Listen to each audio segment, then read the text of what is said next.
19. Hello, everybody. I'm here with episode 19 of the Keep It Rolling podcast. I'm Kyle Perkins. I'm here with Joey Deal. As usual. And Justin Pete. It's pretty hard to mess up your last name. Oh, man, you didn't mess it up? It's too easy to mess up. I was thinking about it. It's too easy. And I've known Justin. So I always thought your name was Justin Christopher. I thought your last name was Christopher.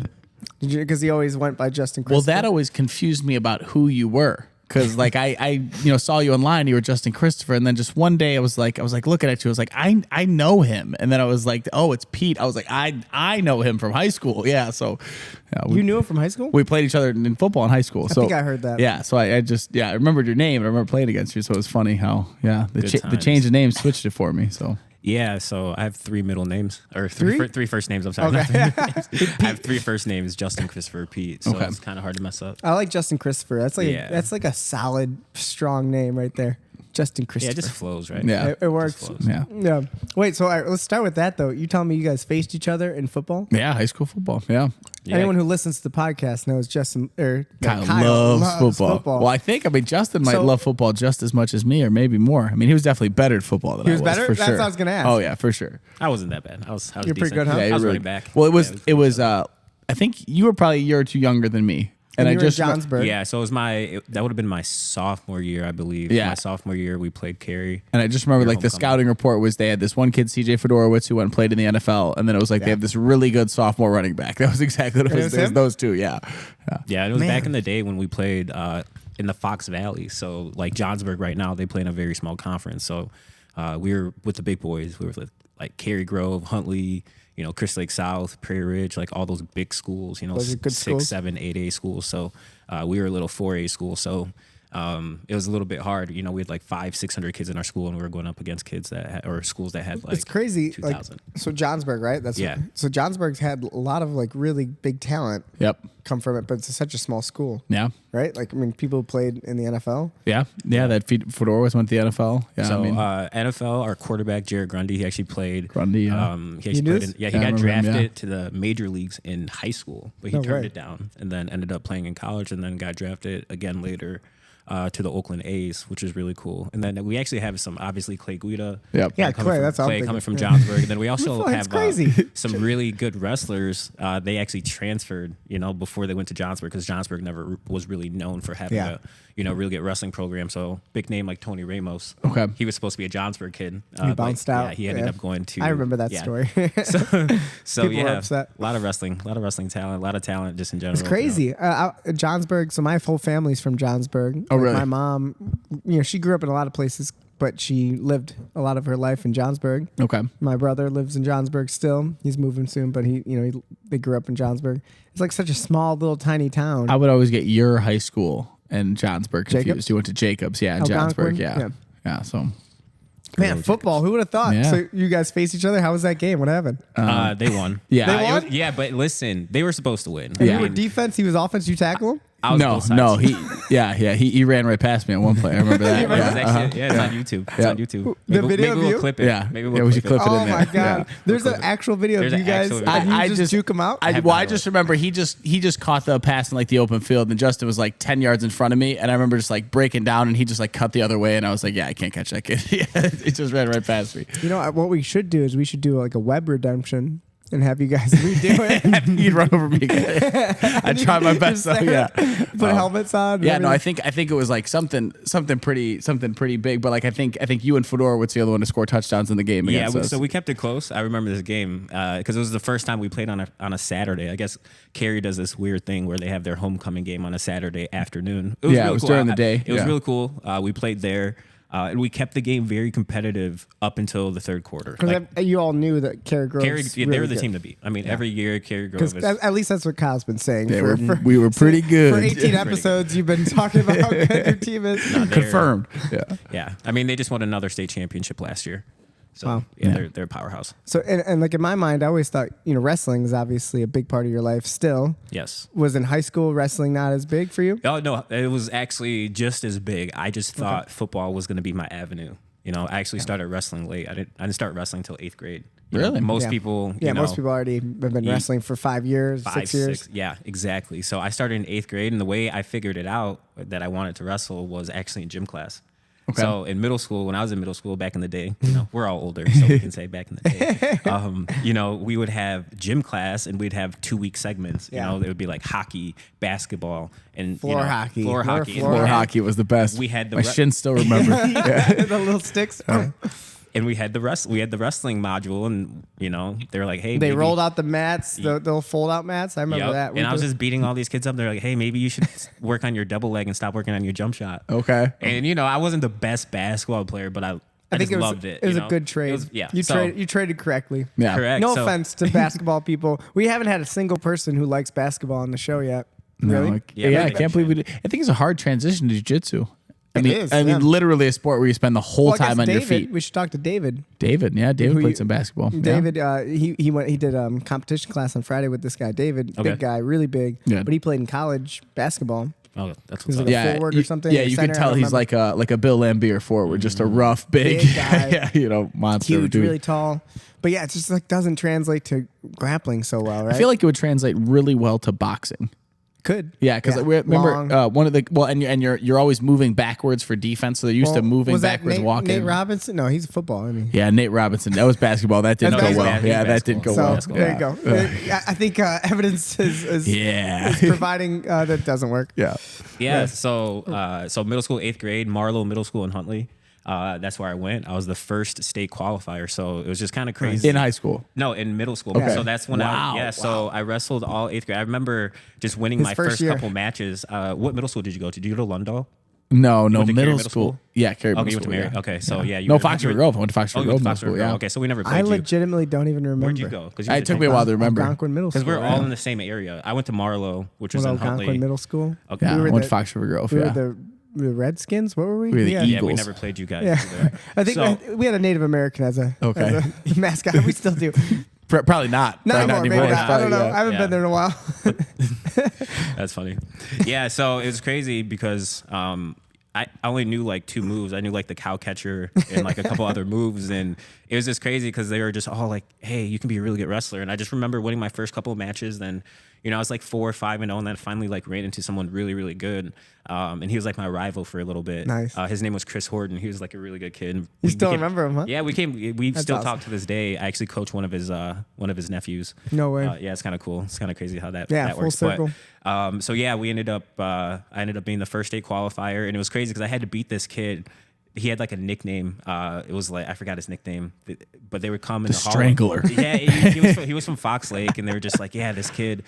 I had no idea who he was. I knew who no one was. I think that was the best thing. Well, that's good, right? Because you go in, you just walk in without. Yeah, and how could you at that age? I mean, like, what do you know? Nowadays, everyone knows everyone, Track right? wrestling. So you get that. Yeah. Oh, so like when I wrestled in high school and grade school, like I didn't know anyone. You just went in, did tournaments, and you didn't think about it. Nope. But now I just know this because my brother and stuff and my nephews. They know going to a tournament and they have seating, all this stuff. Like they know everyone. It's so hard to be so elite much now different because there's so many mental games.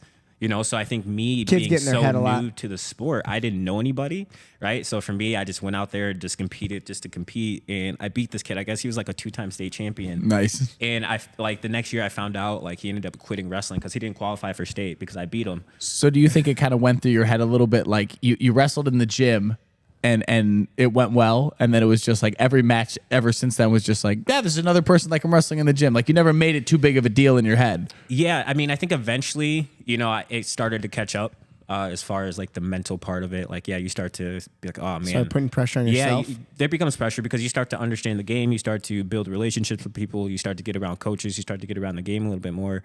I was just so green to everything. So for me, it was just like none of that stuff was brought to my attention. But the better you get, the harder it gets, right? And the pressure starts to come a little bit. You start to face, legit competition more. You're going to national tournaments and doing those things. So, I was competing my first national tournaments like literally 6, 7, 8 months into wrestling because, that's very rare. Yeah, everything I learned was in the off season, quote, quote, the off season. That's actually where you learn everything from March till November.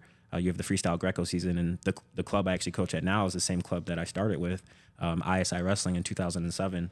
And I remember, my first practice, a guy, he was actually an Olympian, Daniel Dennis, a very famous wrestler. Oh, yeah. He was actually one of the first. Another local guy too, right? Yeah, Fox Lake. Fox Lake. Yeah, so he actually ran the first couple practices, and he actually broke one of my best friend's hands, Ryan Videgna. Oh, you probably know Videgna, yeah. right? He broke his hand the first practice, and Ryan never came back to practice. Shout out to my guy Ryan. But yeah, I just remember those days, and I learned so much from ISI wrestling, and then I started to compete at some national tournaments just to get, the competition. I didn't do very well, my first couple of years. I don't think I won a match, but it was all about going out and getting the competition. And, when I was growing up in wrestling, and it was becoming more popular for club wrestling, but there still just wasn't as many competitions and opportunities as there is now. Like I would go to local tournaments and I would wrestle the same 5 kids, 6 kids, like every single weekend. It'd be the same 5, 6, 7 kids. Nowadays, it's like, you have so many tournaments. You have thousands and thousands of kids wrestling every single weekend. So it's definitely evolved, and it's crazy, with what's going on with youth wrestling right now. Do you think that's better for them? Oh, yeah. Oh, yeah, absolutely. Awesome. You're starting to see kids that are starting wrestling. Like I got kids in my club that are 10, 11 years old that, train at such a high level that it's unreal. Like I have 9-year-olds, you guys know a kid, like named Derek. He's a little bit older than 9. Derek. Yeah, we but love Derek. Double D. I mean, if D you look Money. at He's got a lot of D-Money is names. his He's awesome, nickname. man. This kid, he's definitely gonna be like a superstar. Oh, absolutely. Without See, a doubt in my mind. He and it's could crazy be, that you see that. Oh, I yeah, without saw a doubt. From the beginning. Yeah, I know he could do, if he sticks with whatever he's gonna be. He's a super athlete, and he's so kind, such a good kid. He's really smart. Right. Derek, he's gonna be, if Very he wants to do, intelligent. he like loves MMA, loves jiu-jitsu. He's already good at jiu-jitsu. He's like only done a few classes. That's Jumps great. in, he can roll with people. He does well. Just passionate. Yeah. Super smart. Like I wasn't even thinking about any of that when I was that age. Oh, yeah. So No. to see a kid like that, for example, we have a lot of kids like that. He's not the only one. There's a lot of kids that are competing sure. and training at such a high level right now, or just learning this information. I didn't learn it until 8th grade, and I see a kid like Derek, and he's super smart. He's doing better than some kids that, are 17, 18 years old, on a training perspective, just his cognizance to understanding the game and how to put things together and how to be coachable. And, he's still a kid. He's still learning a lot. But it's just crazy to see, like, man, at this age, you can pick up something like this and learn it and apply it. Like, that's so powerful. I remember because I started wrestling at like 5, 6 years old. I was with the Crystal Lake Wizards. That was like my first, IKWF team. Club. Yeah. But it was like there was no one that I knew that wrestled year round. It was just wasn't that. It wasn't that way. There was like very few. Like if you heard it wasn't available. If you heard that someone, I think it was, but just if you no did, one you went did to it. overtime, right? It was like overtime wrestling was right big. Across the street. It was just Izzy like Style was around. Yeah, it was just so rare. And if the kids who did that, everyone was like scared of those kids because they're like they wrestle year round. They wrestle But, for a club. But like They're club wrestler. we played football. We did other sports too. It's like you didn't. I wish. If I could go back in time, I wish I could have just wrestled year round. Just I soloed would it. 100%. Why wouldn't I? Right. But For it's sure. totally different. It feels like a very different sport nowadays. It's a year-round sport. And that was a big topic that I had, because I coached. I was a head coach at a public school last year, Prairie Ridge High School, which is the same conference that we all competed in, powerhouse football school. And I was a head coach over there for the last 2 years. And the biggest thing, their concern was we have too many specialists, meaning they have too many kids that are specializing Only in doing one one sport. sport. But if we look at the competition level, at a national level or even a state level, it's so competitive, right? So They have to. It's so tough, man. Unless you are just a phenomenal athlete, Yeah. it's so hard to be a 3-sport athlete and excel the way you want to excel. Now, if you want to have fun, in today's world, in right? today's world. I think you could have done that in the in the 90s. Yeah. For sure. Where there's a big guy who did baseball, basketball, and football, and they were, What a great at freak. Yeah.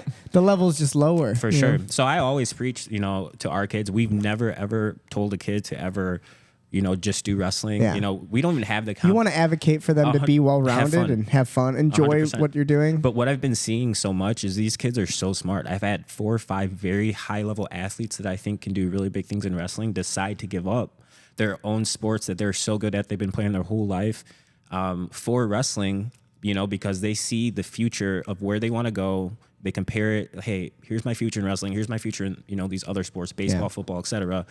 And it's just so crazy because we've never, ever had one kid and told a kid, hey, just wrestle all year round. And to see them come like, hey, I'm going all in on this sport right now. I want to do wrestling. I quit baseball. I quit football.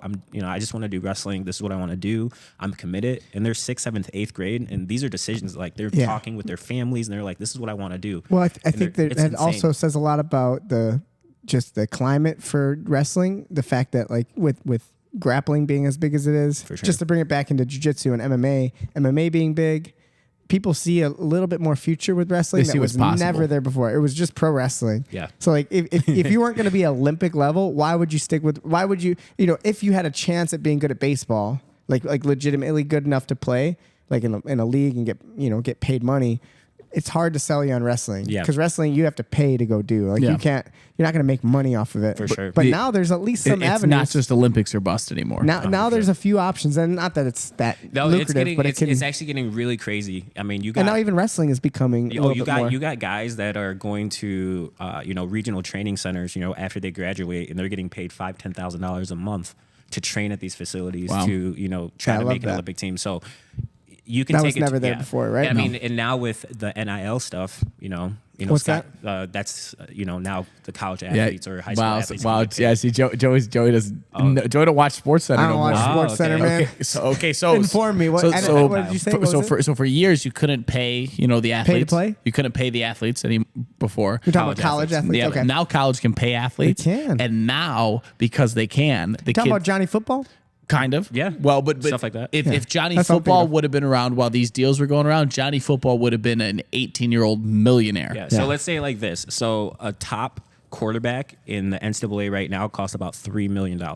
Cost. Okay. It's a business now. Like it's not just, hey, the transfer portal is like a big deal. And this is now for all sports. So if you're a Big Ten athlete, you can be getting paid, By the college. it doesn't Instead have of- to be the instead of college. It just could be school? it could be Doesn't have to be the college either. Yeah, so like Yeah. boosters can be paying. Sponsors. boosters. It can be And it was never like that before because no. they were amateur athletes. That was the correct. argument, right? And now it's to the point that so one of the main guys at the Bears are thinking of getting Marvin Harrison Jr. He's highly considering not going to the NFL because he's like, I'll probably get more money Still in get college. paid in college. I'll get way That's more in kinda college. good for like the college sports to keep it going. Yeah, right? it's good for Because them. I think some why would people want to go to I think- college I if think you know some that you're people- that good of an athlete? Why Oh, not for get sure. paid, Yep. right? Yep. So I think some fans don't like it because they don't see, I never They really don't- liked college sports, if I'm being honest. I never watched college football. Oh, really? No. It's the best. Really? Better it's than the NFL? Yeah. Really? Yeah. Yeah, it's really good. They want I to was win. never into it. They actually want to win. Yeah. I see a lot of people complaining about the transfer portal, but I like it. At the end of the day, kids are going to make the decisions they want to make. They're going to go where they want to go. And if you're good enough, if you're, at the end of the day, yeah, money's going to be a big part of it. But all of these programs have money. They all have donors. I know small colleges, Yeah, these people are making money. Well, and there's There's young, money. and honestly, they're young kids, so a lot of them are going to make dumb decisions, which are going to make it. It's going to make it even better if you're honest. It's going to make it more fun if if a really good Alabama team loses the national championship in a real close game, and like 5 of the kids are like, it was all your fault, and they all go to different teams instead of like sticking together. That's good for But circling it back to you and what we were talking about, if you could go back, would you have just wrestled? Would you have stopped playing football? Or do you feel like you had such a passion for football that you're happy you did both? No, I would have played football still if I could go back. I would have my freshman year. I didn't get into like freestyle Greco training until like my sophomore year. So I played like baseball and did like some track and stuff like that. And I think I just kind of wasted some We will springs. say, and this is my personal opinion, Justin's one of the best athletes that I know. Yeah, You I are appreciate it. legitimately one of the best athletes. Even when you're not trying to be athletic, you're just like, even if Justin's out of shape, quote unquote, not that you ever get that bad out of shape, but like when you're just like, he's just an athletic dude. Like you I could appreciate probably do whatever sport you wanted. Yeah, we all joke about one day we were doing the strength and conditioning Do you remember at the roller rink? at the roller rink, and we were Oh, doing yeah. just like bounded jumps. This is and back in like, 2020. I just Yes. remember thinking I could jump, and I just looked across the gym and was just like, that's a different that's a different so speed. It's yeah. me who's 5'0" and Kyle who's just gangly, Yep. and then Justin comes in and like I'm like, I'm jumping, and I think I'm pretty athletic That's what I'm saying too. Yeah. And Justin jumps like 3 times how much I jump.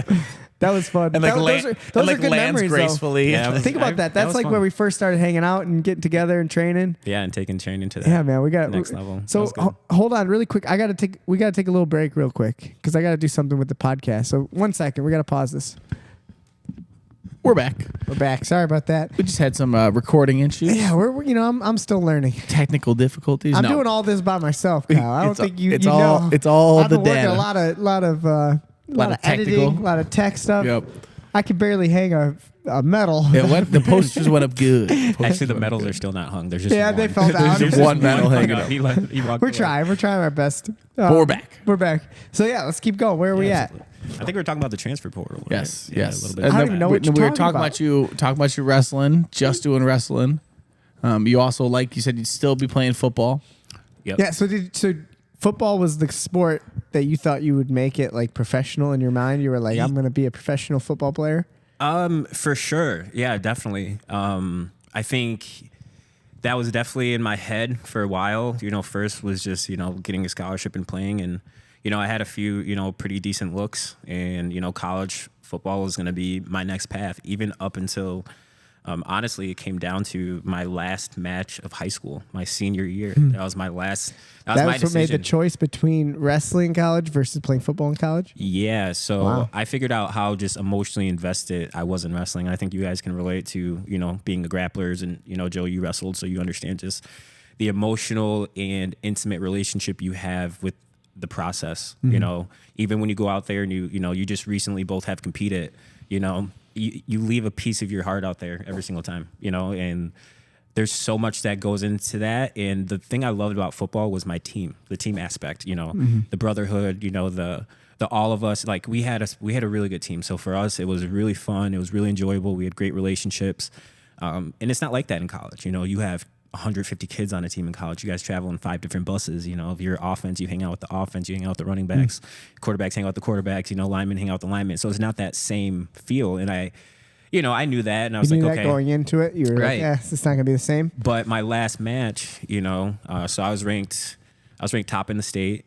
I came off, the biggest thing that I struggled with in high school was competing, not at a high level, because I was always highly ranked and I beat a lot of really good kids, but I beat a lot of really good kids when it didn't matter. You know what I mean? So when I had to get it done, as far as like, hey, when it's your time to place at state or it's a big match, I always folded in those matches because I didn't have those big match experiences. Like some of these kids have been wrestling since, 4th, 5th, Kids, 6th grade. yeah. So they had that maturity, they had, It wasn't the person; it was more the moment. the moment. Yeah. So, I got down to wrestling this kid, Jack Deckow, and we were rivals, I would say in a wrestling aspect. And he ended up being a 2-time state champion. He was a sophomore that year and I was a senior. I was ranked top in the state, and we'd already wrestled 6 times that year. And I think it was 5-1. I beat him 5 times. He'd beat me once. And he beat me once the year before, but I got it back. So I had it on him, and I was like, okay, this is gonna be a tough match. And I came in as the number 2 seed, and we had such a hard sectional, and it's still like that till this day. Like these sectionals are kind of messed up, where you have the top 10 ranked kids all in the same sectional for some weight classes. So it's like the state tournament, you can be in a different sectional and be like a really, really low ranked kid or not even a ranked kid and freaking make it Get to go to state, yeah. But then you're going to get these kids that might even been state players the year before that won't even get out of their sectional because they're in such a tough sectional and only top 3. That's hard for people to understand. And back then for me, top 3 only went out, now it's top 4. So only top 3 went out. So I lost this semifinal match to this kid from Genoa, or Geneseo, I should say, Colin Akers. I don't really talk to him much, but I see some of his stuff, and I think he does pretty well for himself. All right. Yeah, he's living doing- overseas doing some good stuff. So I good keep for up him. with him a little bit. But That's I always remember, fun to see, right? yeah, it's just cool to see where guys are at. But yeah, I lost to him, and I knew he was a highly ranked kid, but we never saw him before. But it was the only match I ever lost on a last second takedown on the edge. Oh, So if you're like, the you know, excitement. yeah. So if you ever seen wrestling and there's like 5 seconds left, the guy takes a shot, it's a tied match, and you get taken down on the edge, and his feet are just in, and he just gets you. He gets the 2 it's points. exciting. I had about 1 second It's left. kind of like in football, like the Game-winning field goal. well, like when they catch it and they drag the toes. Yeah. You know what I mean? Like, Yeah, still for in sure. bounds. Yep. It's Yeah. that feeling. Of like, So it was it's awesome. in. So it wasn't awesome for me, but it was great. It was a great takedown for him. He got it done, but I wasn't that upset. I was like, okay, it's all good. That was your last match? No, that was the semifinal match. So if I would have won that match, I automatically would have placed, made it to state, made it to the finals. Everything would have been gravy. But okay, so I had to wrestle back. I had to wrestle this kid from Marion Central that I used to beat all the time, and I beat him up pretty good. I was like, okay, let me go tech him. I didn't even want to pin him. I wanted to just work my takedowns. So I took it to him, and then it was the 3rd place match, and I was going to see my rival. It's me or him. And his funny thing is, he lived 5 minutes away from me. I went to Johnsburg, he went to Richmond. Okay. So like Richmond, Johnsburg, big rivals. Always rivals. Yeah, and he's ranked right under me. His significant losses are to me, and I'm like, okay, it's gonna be a tough match. I wasn't underestimating it by any means. I knew it was gonna be a tough match, and it was. It was a grind. I had just wrestled him in the regional finals the week before in Woodstock. Nice. So regional finals, 1-0. That was the match. Oh, yeah, shit. the last match we had. And before that, it was a lot more points. That's rough. He beat me at the Harvard tournament. I beat him at the duel, and I also beat him at their tournament. So you won on a stand up. You just got that was another one of those where I didn't have a lot of 1-0, 2-0 matches. My matches were pretty dominant. Yeah. Like I was getting to the point to where You're a takedown guy, right? Yeah, I did. I was turning guys too. I was a big tilter too. So takedowns, tilts. I would run the scoreboard up pretty good. So. I knew the match was gonna be tough. We step out there and it's a grind. It's 0-0, or I'm sorry, it's 1-1 going into the third, and nothing's going on. I ride him out, he rides me out. We go into overtime, and we've both been hit for stalling. And I just remember taking the shot. I took this shot. I was a high C, and the ref called stalling on me, and he got the point, and that was the match. Oh, so. man. Oh man, that's That's rough. like a bummer. So- bummer. so I lost You don't the want match. to win or lose like that, too. Yeah. You know? Yep. So Either way, yeah. Yep. So I lost off a stalling call. It wasn't even, hey, you took me down. I lost off a stalling call, and it was a controversial call, and that's fine. That's how it goes. And I just remember, I was kind of numb in the moment. I just remember going up to his coaches and him and just congratulating him. They were celebrating. So I took like 10 minutes, went over there. And it was crazy because that moment that I went up there and, I congratulated him and his coaches. His coach actually sent my principal a letter for that moment. That's nice. And just saying like, hey, this was like such a cool thing that he did. And that moment actually made the paper. Joe Stevenson, who actually I still talk to this day, he actually still does the reports for McHenry County Sports. Nice. He still comes up to me. I see him at tournaments all the time because I still coach. And he comes up to me. He's like, man, I still remember that moment your senior year when you walked up to those coaches and to him and you congratulated him. That was one of the coolest moments I've ever seen. I love And stuff like it was cool. And I just remember that. And I didn't really feel the pain immediately. But I was just like, yeah, my journey's not over, so that's when I continued. On So to you, college. so you had a love for wrestling that was hard to let go of. Then after that match, you're like, I got more in the tank. I want to do more. Do you think that was because you won so much, and like football, you didn't as much? Well, football, we did good. I Yeah. mean, we had a really good team in football. We actually had one of the best teams. My brother's team actually ended up beating our team's record, but we had one of the best teams to ever walk through the high school. So, Okay. it wasn't that. I just think, I started late. I didn't get all those traumas. Like I got friends that won't even step out of a wrestling mat. They've been wrestling since they were freaking Wrestling's so two. hard. Wow, to what a describe good. to people. That's a It's good an perspective. emotional- I like. You know what I I didn't mean? have those traumas. That's So a great. I didn't have those. I didn't have Wrestling's those so traumas. mentally investing and just breaks you down, builds you up, and like little kids are getting through those moments early, Mm-hmm. and the ones that make it through are so hardened and they're like calloused and like strong mentally, Right. And the Or biggest they don't, they Or they quit. break, you know? yeah. Yeah. the biggest traumas though that you see in youth wrestling and youth sports are the parents, and that's what I Oh, mean. Like the wrestling dad, right? That's like the one Nothing thing worse. that everyone can The kinda dad, the dad who was horrible, but now he's got his son, so he can teach him. Let me, Oh, let me man. show you the They're- cow catcher I usually learned. They're living through their kids, yeah, right? and the standards they expect to have on their kids, and I understand having standards, that's great, but if you can't Yeah. teach your child to have that standard properly in the art that you want them to have it in, you are just talking to a wall, and your child isn't going to receive anything you're saying because they're just like, this is my dad, this is someone that I It's love, and they're generally- talking me crazy. It's reflected, back as it's in like terrible. they don't, it's going to be the exact opposite. So the more you're pushing your kid like that, and if you're not, if you don't have a good relationship, you're just breaking that down. It's going to get worse and worse. Yeah. For sure. But So I didn't have to we deal see with that a that. lot. And my dad did great. He coached me, a few times, Oh, cool. growing up just in some of the off-season tournaments and whatnot. And, so he was always supportive and all that stuff. So That's I didn't great. have to deal with. Well, you get to see it now from a different perspective time. now, like with your kids, and and you get to have fun coaching. And it's like, Did your dad compete? Yeah. So my dad, it's crazy. I just went to lunch with him and he was telling me his story, which he's told me a lot of times, but for some reason, you just kind of remember things when they tell you again. So Each time you hear it again, yeah, it's so more, he told me the story, and we actually had a very similar ending to our high school career. He had beat everyone in the state. He was ranked number one. I was ranked number one, or I was ranked number two my senior year. He was ranked number one, and he lost kind of the same way. in his Close match in sectional, the sectional. and didn't make it to his state tournament his senior year. It hurts. Yeah. So yeah, he competed. Then he went off to the military. Really? Pretty young. Okay. Yeah. So right after high school, went off to the military. He's actually still in the military right now. So he's actually going to be retiring from the military in about awesome. 5 years. So Amazing. Good. yeah. Yeah, man. I think wrestling is definitely it's a different type of sport. There's like very few things that can completely relate to it. Yeah, I mean, I just didn't. totally So yeah, I different. don't. Yeah, you know, we couldn't. It's hard to describe, unless you've done it. And you've grappled, so like you understand the one-on-one stuff. And then it's like wrestling is like a high school sport. So like the feel of like what you had in playing football, you get to do that, but it's still just like all the pressure on you. Yeah, I all think the emotional pressure. Yeah, I think for some reason, I mean, we just had a very good program at football, and I think that that just taught me a lot about sports through just any sports like that. I mean, so like all that grinding stuff. I mean, it's like not the same sort of physical thing as that, but we were. Yeah, it's just different sport, right? Yeah. But a lot of the things have some crossover. I guess. A lot of the character building stuff. I mean, like that, going up and shaking your coach's hands after kind of thing. I mean, that's Right.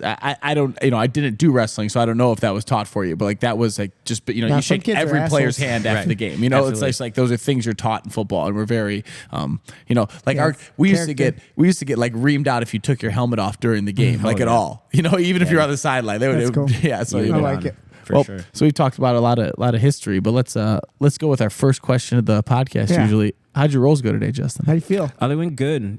Body's a little tired. I've been wrestling a lot. You hit something that you never hit before. Oh yeah. He came up to me. He was so excited.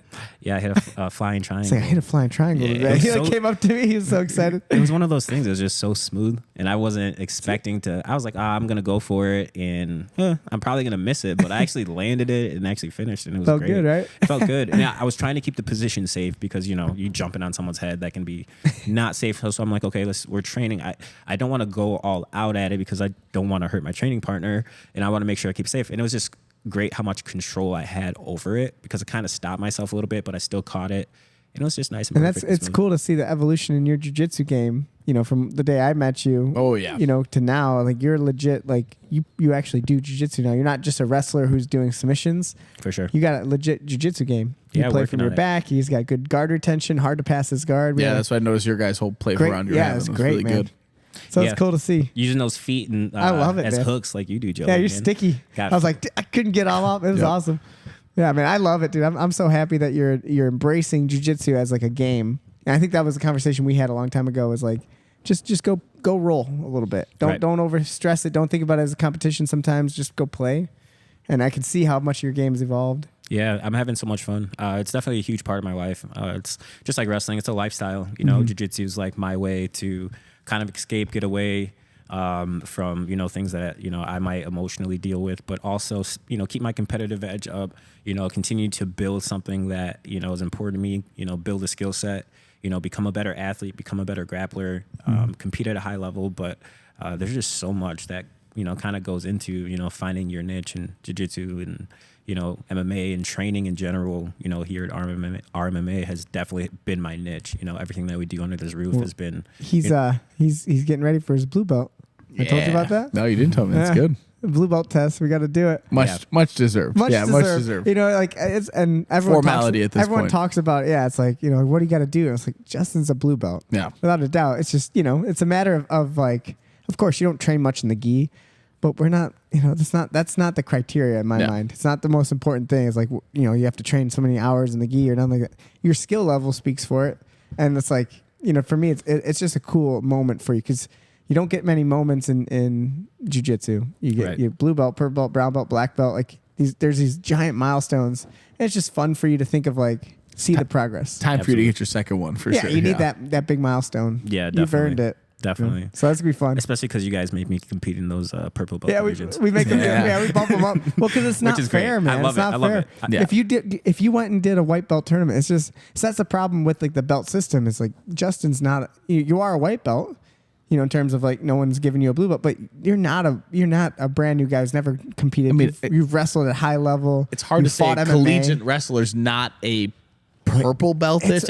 So it's a weird thing. It's hard to find the right, because I don't want you to just go out there and go with a guy who's been doing jiu-jitsu for 10 years and got all these good leg locks and you haven't seen it yet. You have, you could go out there and get hurt. It's like there's a fine line, but it's cool to see like you compete. You can compete with the higher level guys. Oh, absolutely, absolutely. We took Justin out to where was it? The Dallas Open.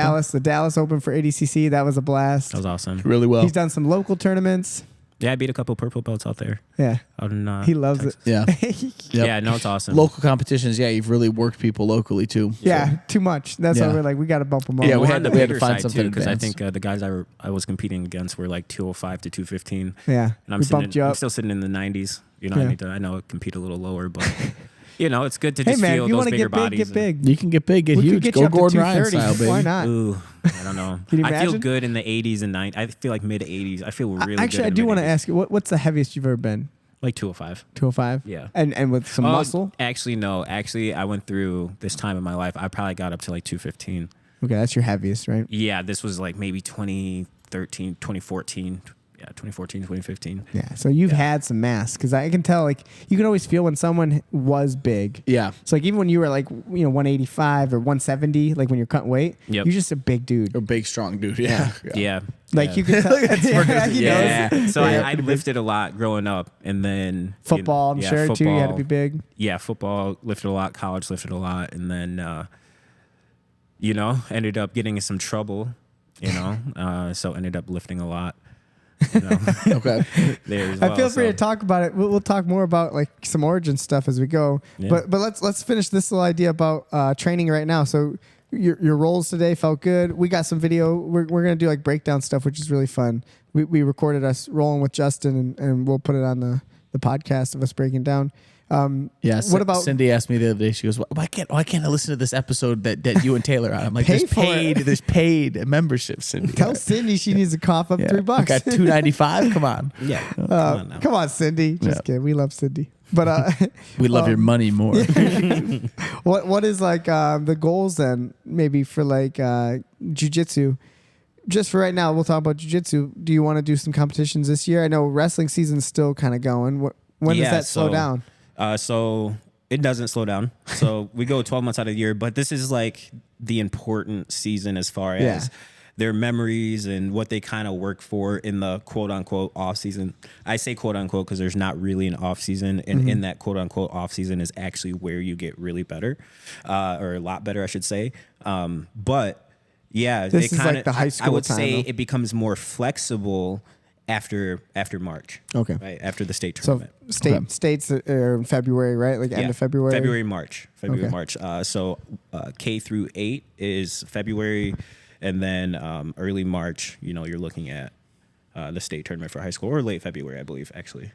So that's the time. That's the serious moments. Yeah, like- so so- I'm looking to compete a lot. Let's get after it. Okay. This is gonna be a fun year. 2024. We got lots of.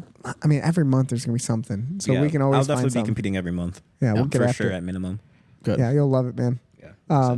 So like me and Justin, we do you remember how we met? I don't really remember like how we. So I remember, we like, actually my met brother in high mentioned- school. Did we? Yeah, a wrestling tournament. Oh yeah. Yeah, so we didn't. don't remember. So you had he used to look like a squirrel because he had this like crazy mohawk. Doug, what did he look like? Yeah. it was cool. He looked like Sonic. Okay, yes. That's what I would think. Oh, I remember. Yeah, Cool you kinda- mohawk. I was- Sometimes it was blue, fast, sometimes he it was was fast green. like Sonic, and he was just super cool. And I always had tap out shirts on. Yeah. You know, it was that time. So- Special time in life. So I think the kid under you, didn't Aaron wrestle with you? Aaron Ryan. Aaron Ryan. Yeah, Yeah. was he Yeah, under he was you, like or- my. He was. I think Yeah, he was. so I knew 119. Aaron I was because 25. That's who Ryan always wrestled, and then I just remember Joey, and then Dan Olson. Yeah, Danny was my guy. Yeah, that was my boy. Yeah, too. our team Good was dude. pretty good. We We had a good? good Yeah. team. My freshman year, we were really good, and then we went through like I think we had 5 coaches in my 4 years. Wow. Jeez. So That's not good. Yeah, they Yeah, just I mean, got a we new talked coach about that. actually. Jacobs Yeah. just got a new coach. They had a good coach for quite a while, and they just brought in another our guy coach. Daniel. I don't remember his last name. Mendes. Mendes. Yeah, Yeah. he's awesome. Yeah, we he's love a that good guy. kid. He wrestles there. He Yeah, comes he- and trains jiu-jitsu here every Okay. once in a while. Yeah, he's a great kid. He's a good kid. Musclehead. He's beefy little kid. For Yeah, he's What doing is he? really well. He's doing really well. He's doing He good? wrestles at Was 165. is he a junior? He's a senior. He's a senior, okay. Yeah, I Yeah, wish he's he a had big another kid. year left, man. Yeah. But yeah, so we met there. We met in high school. I High don't school, remember yeah. much, So I'd say that was probably 2007.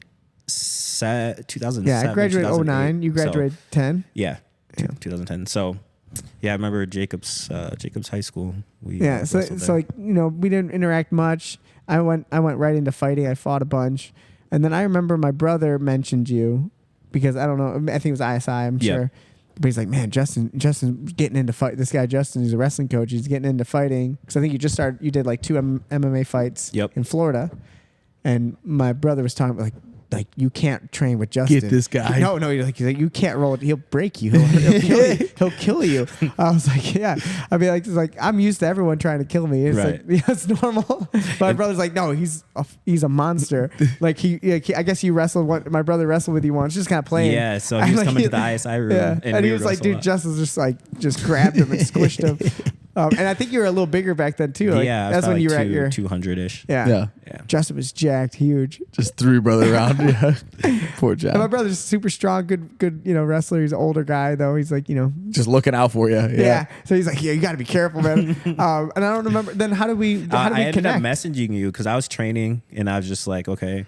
Like, I definitely want to train with Joey just because, like, I saw you doing your yoga stuff, and then I saw you. I think it started with some yoga stuff, yeah, too, I saw right? you doing some yoga stuff, and then I just remember DMing you, and we were just like, hey, just talk a little bit, and then we'd be like, hey, yeah, let's train soon, and then eventually we just made it happen, and then we instantly connected to me. I really enjoyed hanging out with you, enjoyed talking.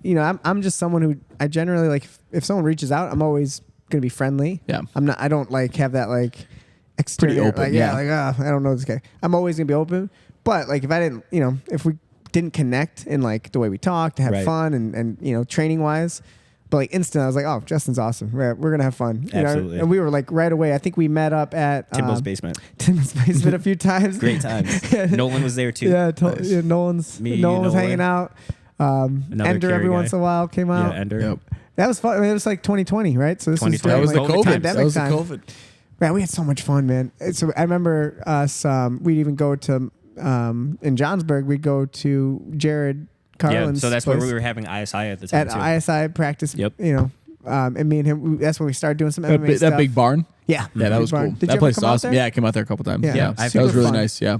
Wrestled with my brother. Wrestled. We'll clip some pictures. I got some pictures. Yeah, we got of some those great moments. pictures from there. I mean, that's the start of us training together. It was. I think like we did a jiu-jitsu practice together. It was We like did. you, my brother, me, and A couple of I the think wrestlers. Nolan came out, one of Yeah. the wrestlers. And it was awesome. It's like, so I was just kind of getting a feel for his, what he wants to do. And MMA was the goal though. Mm-hmm. We've gotten to do some MMA fights together. Yep. It's awesome, man. I'm just so happy when I look back at little stuff like that. See the Because it's just history of it. choices. I mean, how simple would it have been? Like, no, he sends a message and you're like, meh. But like, Just not respond, yeah, and then why would- nothing happens. But the connection that we've had, it's been really special, and you've been a massive part about the massive piece of the puzzle for the school. Since we opened RMMA, you've been I appreciate it. you're like the foundation. He's the rock here. It's definitely one of my homes. Oh, yeah, man. without a Good doubt. man. From Like, day one, since we opened it, you've been like one of its biggest supporters. You've helped me. I mean, that's not even just with training, but like financially, you brought people in. You've helped so many different ways. Big wrestling clubs you guys did. Oh my God, Yeah. dude, you've done so much for the we're school. just getting started, guys. So Oh yeah, we're just if getting you're hearing started. this message, just understand this is going to be a big deal. We're going to be changing a lot more lives, a lot of kids that are really, really interested in just, building self-confidence. One thing that I've really heard in my coaching from parents is my kid is so much more confident. Like, wow, like the way like they're looking at themselves and they're talking about themselves, like it's insane. Like, and that's the biggest thing. Like, okay, that's why I'm here, to help these kids build confidence in a time where everyone is so not confident, right? Because we're looking at the internet, we're comparing ourselves so much right now, and I can only imagine what these young kids, where their brains aren't even close to mature or developed, and they're just comparing themselves to all these people, and the depression is happening at such a young age. So we're a huge part of the future, and helping these kids have a strong mind and believe in themselves and have the confidence, and that's the really biggest thing I'm starting to see.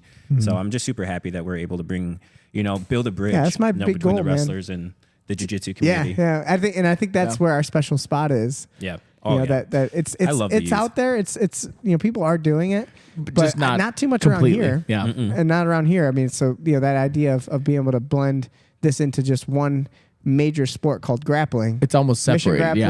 grappling, and then you have wrestling as a sport. It's Yep. fun. So you want to know a big bridge that I just am starting to see is a big bridge with wrestling. You start to see a lot of good wrestlers are coming from judo backgrounds. So you see, Yeah, I don't know, it have was you heard of very the Coen rare- brothers? Yeah, before? oh, yeah. So Yeah, big they time. train a lot of really good wrestlers out in that area.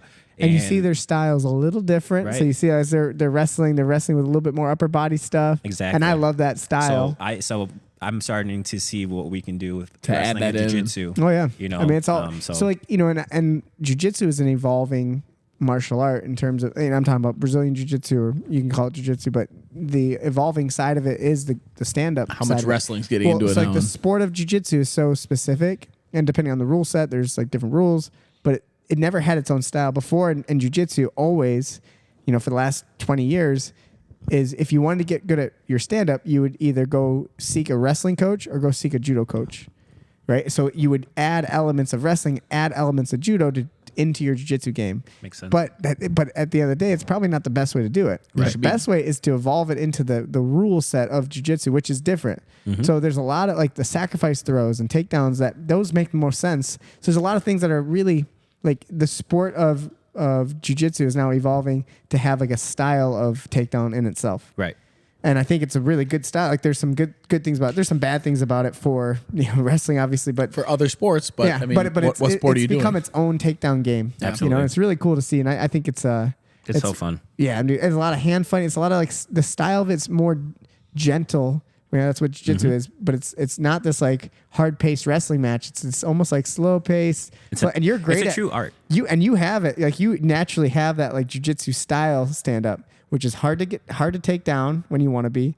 And like almost like a slow burn where you're tiring people out over time. Pull on that head. Yeah, you're always something I learned You're in making people college. miserable. Pull on that head. Just keep making people react. But you're not taking, these unnecessary shots. And I think that's what I'm getting at with wrestling Right. or for jiu-jitsu. It's like unnecessary risk. Well, and it's way more dangerous in jiu-jitsu. Like if I take a shot and you sprawl on me, I could be stuck there for the whole rest of the match. Or choked unconscious. right? Yeah. In a wrestling match, if I shoot on you and you sprawl on me, it's still only 2 minutes. and it's worse. well, yeah. and it's probably gonna whistle pretty soon, right? Like I'm not gonna You be can get stalemates I'm not gonna be and- stuck there under you for the whole 2 minutes, right? It's Yeah, gonna for whistle sure. and you're gonna get so it's not as detrimental to get stuck under somebody, you know? You can get saved. You Yeah. can get you can get stood back up. Yeah. And that's the big thing we teach is some people don't understand, like, you don't want to always be taking shots underneath people, even in a wrestling match, because you're running into the strongest part of people's hips. How do you Yeah. hit a home run?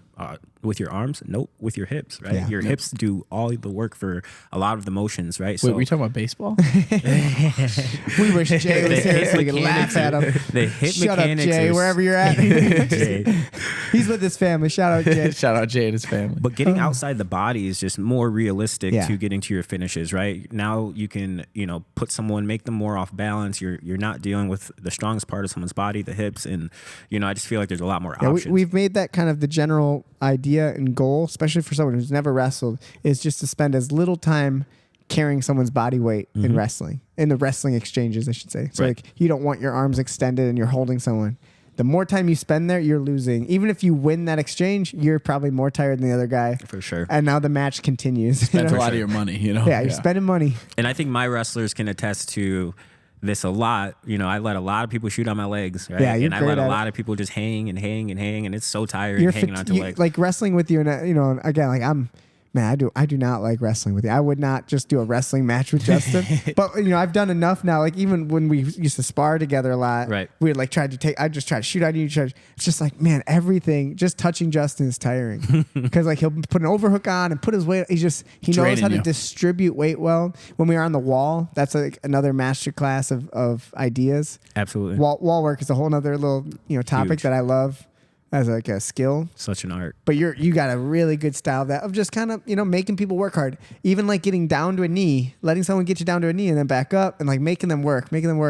It's it's something that I think that's the jiu-jitsu style stand up that's hard to describe, and that's what me and Kyle talked about a few episodes ago, right? Yeah. What I want you to get good at is sprawling dragging and getting people. to work hard, even if they take you down. They had to work really hard for it. Yep. Because that way, when you get back up in that exchange again, it's like you've let them waste their energy bar. You have more money than them to spend. Yeah. Yeah, that's what I Absolutely. want. Absolutely. But yeah, fun stuff to talk about. But yeah, so MMA, can we talk about MMA a little Yeah, bit? let's do it. So, you had these 2 fights before I ever met you, right? 2 fights Yep. in Florida. Yep. Shin pads, amateur MMA. Yep. What got you into that? What was the mindset? So Did you always know you wanted to fight, or was that something? No, because it's crazy. This guy was talking shit. No, my second fight actually. But actually, my first no. So it was crazy because growing up, I was like, nope, I'd never want to do MMA. Like that doesn't look interesting to me. Seeing these guys. But get you punched knew in the face. about it? I knew about it. I was a huge fan. Okay. Huge fan. But it wasn't something where it was like, oh yeah, I just want to go do MMA. But No plans. yeah, I don't know what happened, but I was just like, okay, I want to start training. I want to start striking. I want to start learning how to, strike and do those things. So I started training, started doing those things, and then COVID hit, and I had so much time, So I was just like, okay, I'm just gonna train, and I trained every single day for at least 8 months. Like I didn't I barely took Sundays off. Like I did something. Like it was like the most I like ever trained, and I just started to close gaps. I'm like, I can close gaps right now. I was at a kickboxing gym. And I was just training. Close gaps. I like that expression. Yeah. Because that's what you are good at. Closing the gap between For sure. someone Wow. who's been training for a while and yourself. You do close the gap rather quickly. Trying to. Yeah. Yeah, I'm a student for sure. And I'm very consistent, So that was just something that really, went in my favor. And I just, it's like, hey, let's do this. I was so excited. And Yeah, you were training at Z's? Yeah, I was that at was the Z's. first place you trained for? yeah. And, anybody that, wants to do traditional kickboxing, that's Yeah, great something, school. Z's is a great place. He put so He much was very time. welcoming. I came in and we did some yeah. boxing with you and like Great pads. Guy. Yeah, It was really great cool. guy, great technician. I love the old school just style of American kickboxing style that he teaches, kickboxing. right? If you're familiar with Duke Rufus, I would say he's a little bit more on less of the Muay Thai style of fighting. Less and more, low kicks, more of a traditional American style. kickboxing it's hard to style. Yeah. find that old school teaching, and he's got it. He's a good dude, very, very cool, very just outgoing. Nice guy. Yeah, very good with the kids. Got a really good kids program. So yeah, he put a lot of time in me, and he just taught me a lot of little things that I didn't start to understand until maybe a little bit later, where I was like, oh, I really appreciate these little tiny things that I Fundamental. started to learn, right? But I didn't have the MMA, right? And that's where training with Joey and connecting with him, and he understood that too. He was the first one to tell me like, hey man, Yeah, he was cool about it. I He's cannot like, hey, help you here. Joey Like, could do some MMA stuff with you. he felt really bad. Like he told me so to say, he's like, man, I wish I could have helped you more, because he knew I was an MMA guy, right? It's He all knew good. like my takedowns and all that, so he understood. But And I told you, I think I said that to you a long time ago. I don't remember the exact words, but I remember saying something along the lines of like, it's all beneficial. Everything that you've done, it's not that this was a waste of time, because you developed some fundamental skills in your striking, and you had a good jab, you had a good sense of movement. But for MMA, it wasn't very like. It needs to be mixed. It needed Right. to be like more blended into your style of wrestling, and a lot of it was just us be able to press forward and be able to lower our level and move in ways that like you wouldn't do in kickboxing. right. So we had to evolve it and change it, but like everything was still. It wasn't like you developed these crazy bad habits. You developed something. So it was all 100%. positive. For anyone who's Oh, training it, definitely. if you're training kickboxing, if you're training taekwondo, if you're training anything, it doesn't have to be like, oh, I'm wasting my time. It's all an asset if you're smart enough to use it. Something's better than nothing. Yeah, and then, but you know, and as long as then as there's long a as you're range smart enough, between there to too, right? understand Yeah. that. Definitely. Yeah. That's really cool. Okay, so you're training at Z's, and then you had those fights. Why were they Why in Florida? Yeah. That was the only place holding fights. Oh, because COVID. Remember Oh, COVID? during COVID. Yeah. Wow. Florida didn't give a shit, right? No, they were like, let's do it. I think it was like Let's Florida, do it. Florida, yeah. I don't think they even. No, they were holding The fights. only doing everything. requirement was you didn't show up with a mask. Yeah, and then for sure. Florida didn't give a shit. Florida's its own country. Yeah. That's why your brother's Florida- moving there. Yeah, that's why my brother's That's why your moving brother's moving there. He's getting a house there. He loves it. so how'd they go? Tell us about these fights. Yeah, so my first fight, it was crazy because I was like, I'll just go 185. And, the thing with fighting, it's a little bit Weight different. cut The weight matters. cut's way different, What'd right? you wrestle at in college? I wrestled 157 and 165. Okay, so this is a big. Okay, Big difference. But you put on some mass since college. For so sure. he was- But going into the fight, like, I only weighed 187. You know what I mean? So it's like He wasn't cutting. I wasn't cutting any weight. I was just Yeah, fighting. you start up. to learn the value of weight cutting from MMA. well, but you already knows from wrestling, kind of like the weight cutting. It's different. You know? Though. MMA is different because Okay. MMA is the day before weigh-in. So Yeah. if you're not used to that idea. Oh For yeah, sure. I didn't. Oh yeah, I didn't think So about it wrestling like in that. wrestling you weigh in Yeah. and then you go and compete. So if you were like, it makes sense to be like, yeah, I'll go compete at 186 if I weigh about 187. Yeah. Right. But the day before weigh-ins, you get a guy who's probably 200 Oh, pounds. dude, this guy was huge. Yeah. And the thing is like I had no actual MMA training. Like I Right. never trained on the cage. I never trained on the wall at the time. I didn't train on the cage. So you just had some good takedowns, some good wrestling, yeah, and a and little bit of kickboxing. I would have a couple of my buddies that were at Z's that wrestled, but also kickbox, just come do some MMA rounds with me. And we would do it in the ring and stuff like that. And I would just get to my takedowns and just little stuff. And so I remember just seeing this dude at weigh-ins, and I'm like, oh, I'm gonna smash this dude. And then the next day, like I see him walking into the cage, I'm like, holy You shit, filled this guy's ginormous. He had to be at least 215. Okay. He was big, and so I dominated the first round, and this is where like I know you just talked about like understanding like mixed martial arts, like understanding MMA. That's the part I didn't understand, like blending everything together. Like I just freaking took this guy down 6 times first round, and there were 3-minute rounds, and I was just beating him up, and I almost had a nice Darce choke, but I didn't have the proper finish going. But I had it sunk in, and he was, I was like, man, I'm dominating this fight. Like it was a 10-8 round. Like I beat him up pretty good. Like it was not even close. He didn't stand a chance, and then he didn't thrown any punches the whole match or whole fight at all. In second period or second. I think second. I'm so used to wrestling season right now. So second round, we come out, and I took a stupid striking mistake, and I just lunged. And it was not even a hard punch. It wasn't anything crazy. And I just remember looking back because he like barely touched me. He barely even touched me, and he just hit this little uppercut, and it just clipped me. And I fell, and in amateurs, like as soon as he jumps on top of you, they're going to call it. So I fell, and then he jumped on top, got a few punches. They pulled him off. It was over. I was like, damn, man. Like, first off, they called it. I was like hoping to fight a little bit, but I was a little dazed. I'm not going to lie. Like, I was like, damn, he got me good. But it wasn't like anything like, we'll have to go over Kyle's first MMA experience too. So he's got a similar story. Same. I think I'm all right, bro. Like you got hit though. No, it was a perfect precision shot. Like he timed that takedown, and that's where I needed to blend it in. And then second fight, I was so upset. I guess he had a lot of time to time it after 6 takedowns. He's like the 7th one. He's like, but after that fight, did you instantly know you wanted to do it again? Yeah. Or did you think like, maybe I it's not told the for me? promoter, I'm like, when's the next one? And he's So like, you were it's hooked, here. huh? And they're like, yeah, but What do you think that is though? Why do some people lose like something like that and say, I'm done, I'm never doing it again? Or you say, I want to do it again right away? well, it's the same reason like in my senior year when I lost that last match. That you wanted right to away, I was like, continue? I can't stop. Like, no.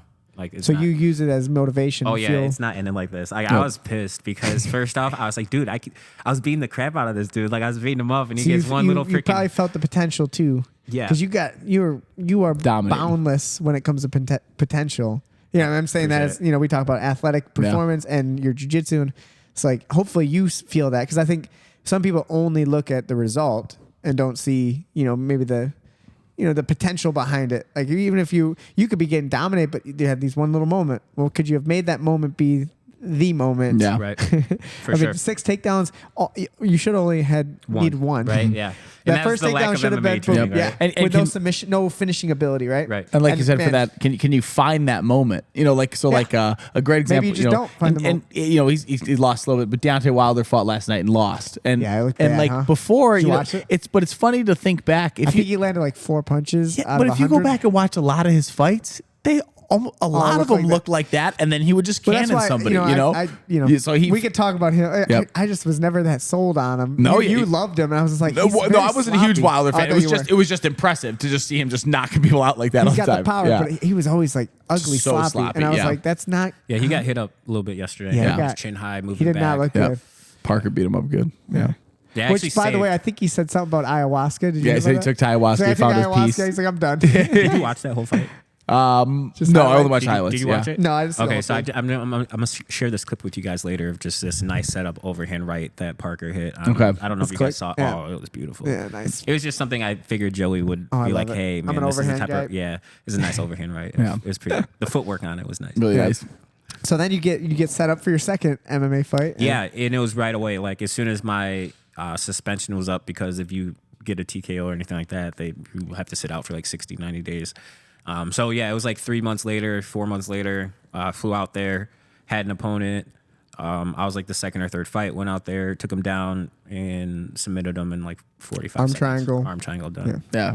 I was Nice coming back Katagami. for vengeance. And then I caught a plane ride back home the same day because I was like, listen, I don't want to stay another night. I gotta I go home. literally, I was like, hey, can you make me like the third or fourth fight? Like I gotta bounce. Amateur fighting, like you can just make up stuff, right? So it's like, I was like, hey man, like I'm flying out here, and they wanted me back. Like he's a good dude. I really like him a lot. Yeah. And he's like, yeah, I'll make you early because I was like, hey, my flight's at this time, so make my fight like second, third fight. I was like, all right, got it done. And this was just like, man, I was just like I was pissed. Like I was just because you know what it's like when you're beating someone. You know what it's like. Yeah. You've competed recently where you're beating somebody and they got you, and it's like, dude. Yep. Nah, Yeah, I mean, dude. I feel that way Yeah. even when I get completely smashed by someone. I was like, man, Nope. I was so close. That's how my brain works. Well, yeah, especially like Johnny Grippo choked me unconscious. Like, but man, I was so close. I had this moment. Oh where yeah, I froze. I still tell people all the time. Yeah, I almost had PJ Barsh. Yeah, I was PJ right there Barsh. at that moment, baby. Yeah, so Yeah, I was in it. Yep. I was like, I thought I had it. they let me on the mat with him.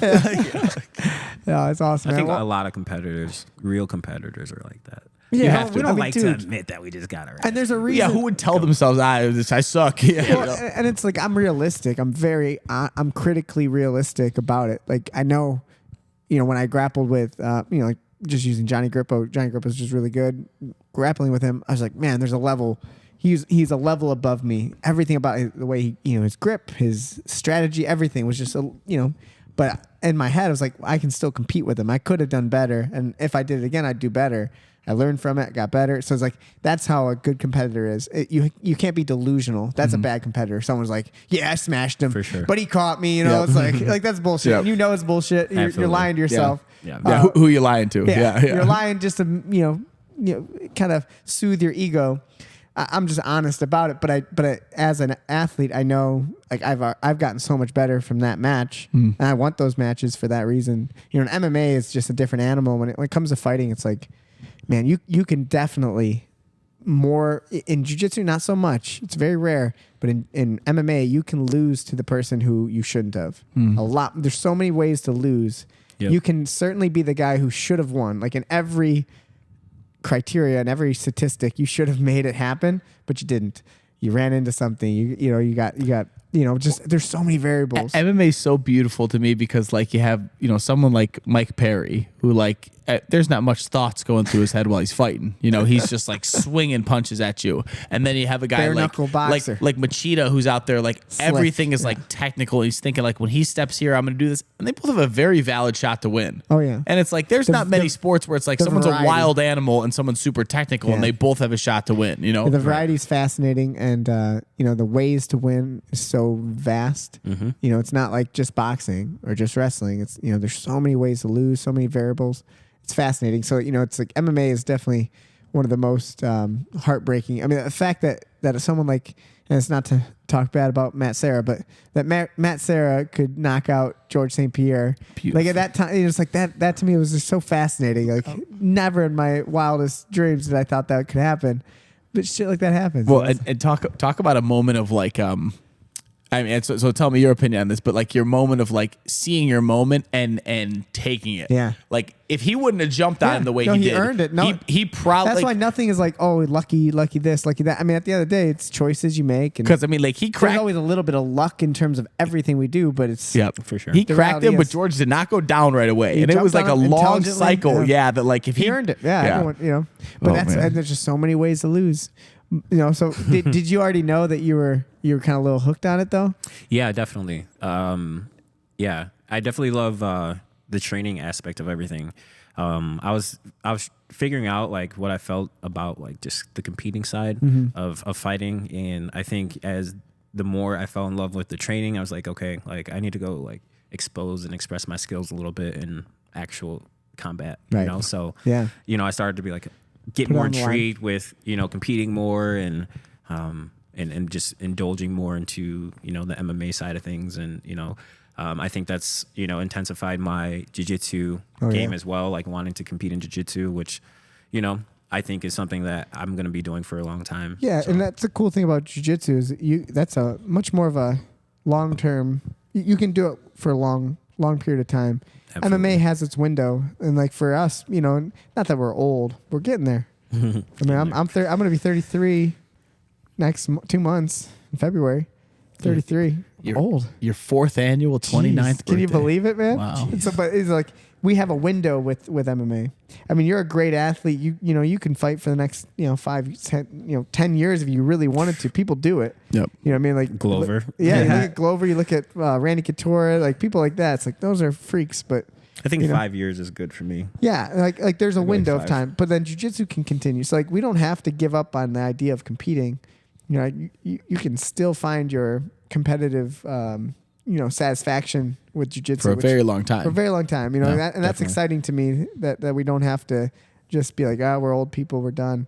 We can still do it. Right. But MMA's got a window, so and I feel like we've been doing our best to try to keep you in that, keeping you on edge. Me and Justin still hit pads. We're now getting back into a good schedule. Yep. Kind of keeping your skills sharp because before you know it's another year later, 2 years later, you've wasted that time that was so valuable. Absolutely.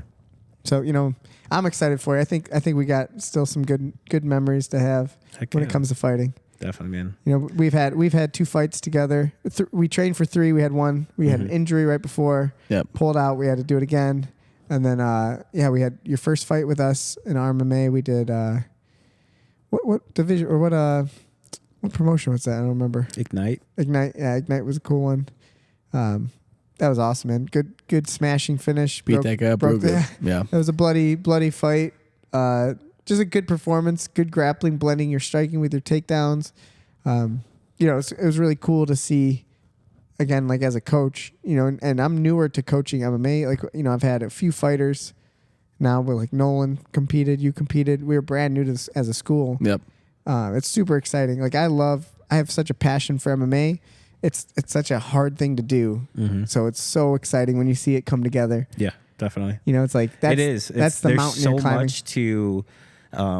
There's just so much ground to cover in the game of MMA because you might run into a guy that might be a freaking Taekwondo guy. Yeah. And he's throwing these crazy kicks. You've never and seen. you're We didn't just practice like, that. Yeah.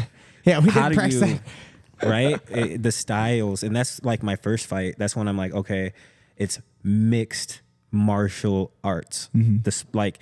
You have to be a fighter, right?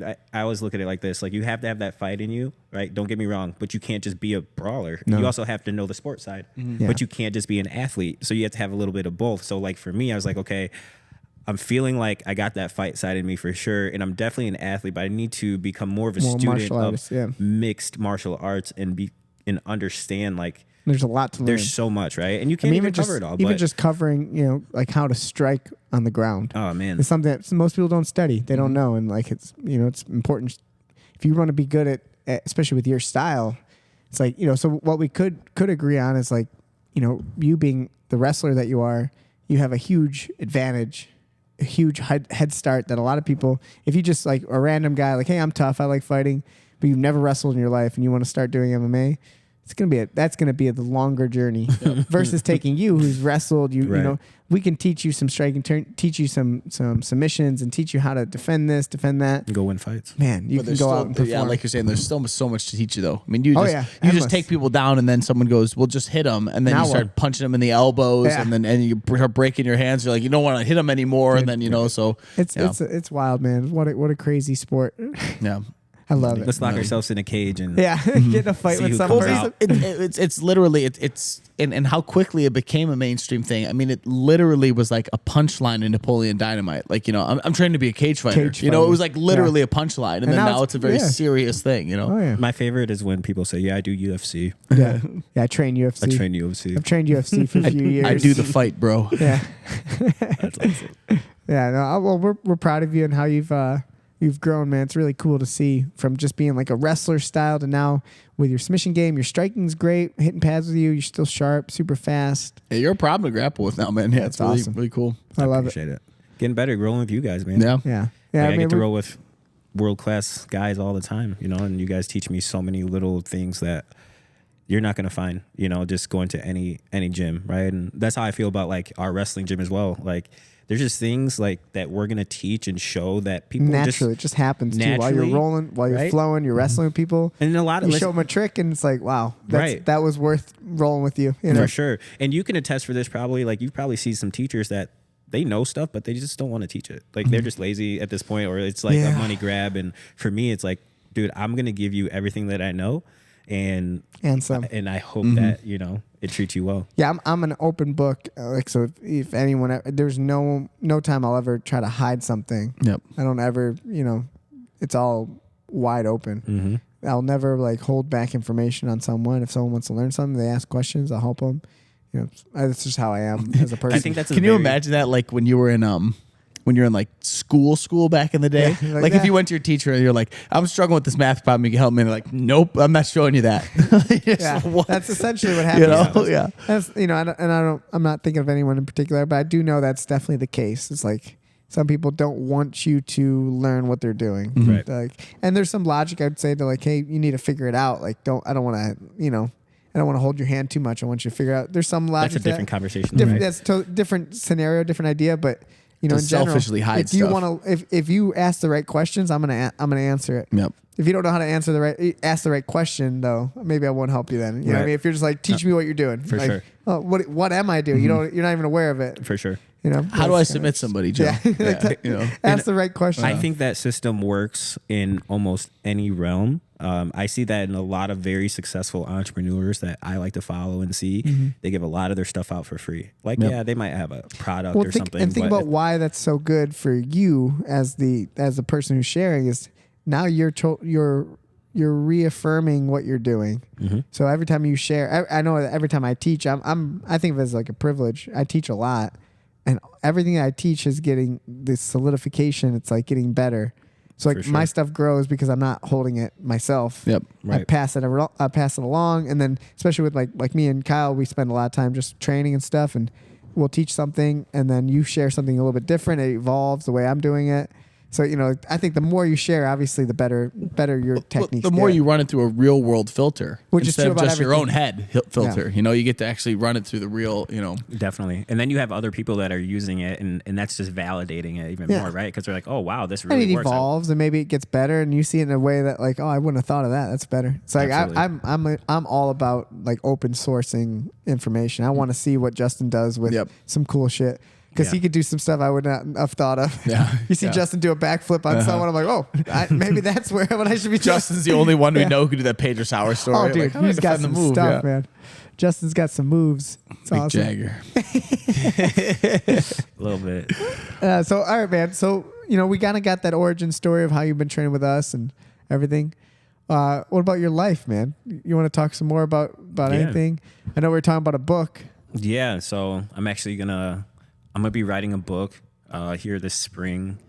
I'm gonna be starting it, and it's gonna be an actual written book. But I also want to make an audible, so I'm actually gonna do the voiceover. I love audiobooks. Yeah, I feel like that's why I like podcasts. So it's like audiobooks. I think are the key to getting some idiots like us to read. Every time someone tells me they read something nowadays, I really don't believe them. You They just probably listen to it. Yeah. and like as a teacher, as far as like teaching wrestling, at a lot of different ages, I've learned, that I have to be able to get people to understand, what I'm trying to teach them and apply it. And there's different ways to teach it. Some people can read something and understand something. I can read something, look at it 10 times, and I might not understand it. But if I listen to it, right, I might be able to comprehend it a little bit better and then go visual. apply it. Okay. Right? So I feel like, everyone has a different way of learning. So For sure. if I can put out two different sources, first off, my own voice with my story, as well as, a way if you want to read it, that's a way you connect to that a little bit better.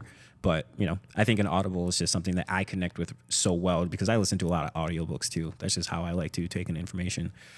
So for me, I'm not the best reader, as far as I can read, of course, but like I'm not grasping. Honestly, you know what I like to do? I like to listen to audiobooks while I read it. That's what I know it's kind of weird, but Do you That's really? crazy. I do a Yeah, lot. that's been my new often. thing. I don't know if I'd like that. I actually really like it. Really? Yeah. Yeah, That's I don't been my know new why. thing. It's like it just kind of gets me into the I like to see visually. I can see the words and I hear it, and it just like the story clicks. And I'm talking about stories more than like nonfiction, but a fiction. Like if I'm reading like a Game of Thrones book, like something like really heavy and dense. There's no combat codes that Miguel got me into. I'll read it. And then I listen to the audiobook that they have on YouTube. That's cool. And it's so much better. Yeah. It's like a really good movie. It's crazy. I've been It's doing kind of that. weird. I get, I get why people are like, that's weird. Like pick one, but I kind of like it. It's like a read along. You know, I've been doing that too. It just actually helped me a little bit, especially with things that I'm trying to learn, because that's something that I wasn't the best student growing up. So for me, Hey man, you went to college at least. Yeah, I didn't go. out of us three, you're the only one who went to longer college. Yeah. than us. for a little bit, yeah. And, you know, speaking of just college and stuff, you know, and what my book's kind of going to be about. Yeah, so going back to my last high school match, you know, that left a big emotional burden on me. A lot, you know, being an emotional person, you know, I grew up, you know, realizing like, hey, I'm a pretty emotional person. Yeah, we learned that about so- you too. That's why I love you though. I think Yeah. you're a great guy, man. Yeah, You have a lot of heart. You have a lot of like emotions. You know, I feel it from you. Absolutely. So yeah, so I took that really hard, and you know, I was like, okay, you know, let's go to school. You know, let's go wrestle in college. And you know, I had these looks to go play football, and I was just like, okay, I'm not interested anymore. I want to wrestle in college. And I got this. It was funny because the kid is actually from the coach that hit me up was from Cary, Corey Thielen, or no, Corey Thiel. Do you remember Corey Thiel? I don't. But you remember Terrence Fox. Yes. So Terrence Fox wrestled with me at ISI Wrestling, which He's is a Cary Grove yeah. football player. No, No, just he was a a kid. wrestler. He was a wrestler. Yeah. So ISI Wrestling Club, that's the club that I actually coach at right now. But it's also the same club that I grew up going to. And we wrestled together, and he's just like, we had this coach, Corey Thiel. He came in, and he's like, hey, come check out this college. I coach here. What college did you go to? It was Northern State in South Dakota. Right? So it was like, it was crazy because I probably, if I would have took time to look at more schools, I would have definitely been able to find some. You know, I just came off the national team. So it's kind of like the first thing that you heard. You're like, all right, Yeah, I'm in. like, because I was just so emotional. I was just like, man, you know, and at the time I wasn't having necessarily, you know, the best home life. You know, my dad had got deployed, so he was gone my whole senior year. So, and my mom at the time, you know, me and her, we were kind of bumping heads a little bit, you know, so that's just kind of how it was going my senior year. And it was just tough, you know. So for me, I was just like, okay, let's go far away. Like, Change the scenery. And, and think about like 18 years old. Yeah. You know? Yeah, 17 at the time. 17, actually. 18. Yeah, You're so young. The choices, you're just like, yeah, let's go. I'm going. Yeah. So I just remember, you know, Terrence's mom, you know, we went on a visit, me, her, and Terrence, we went on a visit. I went to South Dakota. They offered me this amount of money, and I was just like, all right, let's do it. So I took the scholarship, and that was it. That was my choice. I didn't have to pay a lot for school, which was nice, and it was all the way in freaking South Dakota. And I just remember, you know, and it's crazy because I didn't even think about these things till later, but I just remember, you know, I was on the phone with my grandpa, and I was on the way there, and he's just like, yeah, he's like, be careful out there. You know, I can't, And you you're know, like, what do you mean? Yeah, like all these You're from people, Johnsburg. all these people were telling me to like, be careful, like be careful out in South Dakota, be careful. Like, you know, you just got to be safe. It's not Chicago. It's You're not, going. you know, and I was like, what do you mean be careful? Like, dude, I'm coming from Illinois. Like, I'm going to be fine. Yeah. Like, it's all good. So I wasn't thinking about it. I was just excited. It's South Yeah. Dakota. And then everyone looks like me. Yeah. So first, you know, and listen, like nothing against South Dakota, but I would never, ever, probably ever go back. But the first Fuck thing, you, South Dakota. here's the first red flag. The entire state is one area code.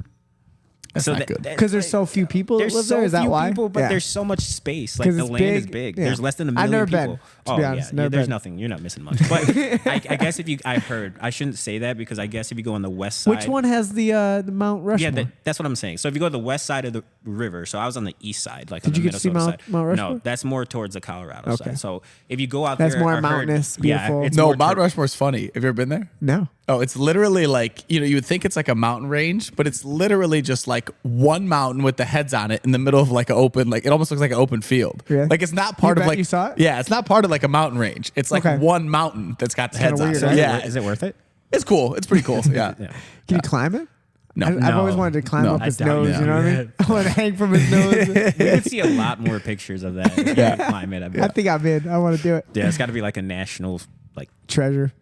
that's got to be like a huge charge. Oh, if you go up there, huge effect. Oh, we, yeah. we should take Oh, I the bet. charge, like you baby. can't even touch the buffalo at Yellowstone. You know Yeah, I what I mean? bet Like, you saw get that- arrested Yeah, you get in big trouble time. for that stuff. That might be treason. So my mom's got a picture of me. Now we're off track in your story at the Lincoln Memorial. Like there's a metal thing that you're not supposed. And Yep. I just hopped right over it and Oh, walked no. right up to his feet. So I'm standing right under his feet, And then you had to like, taking run a photo. away? I didn't even know. I just like kind of He's just came. being Kyle. Yeah. Curious Kyle. That's awesome. Curious Kyle. Curious guy.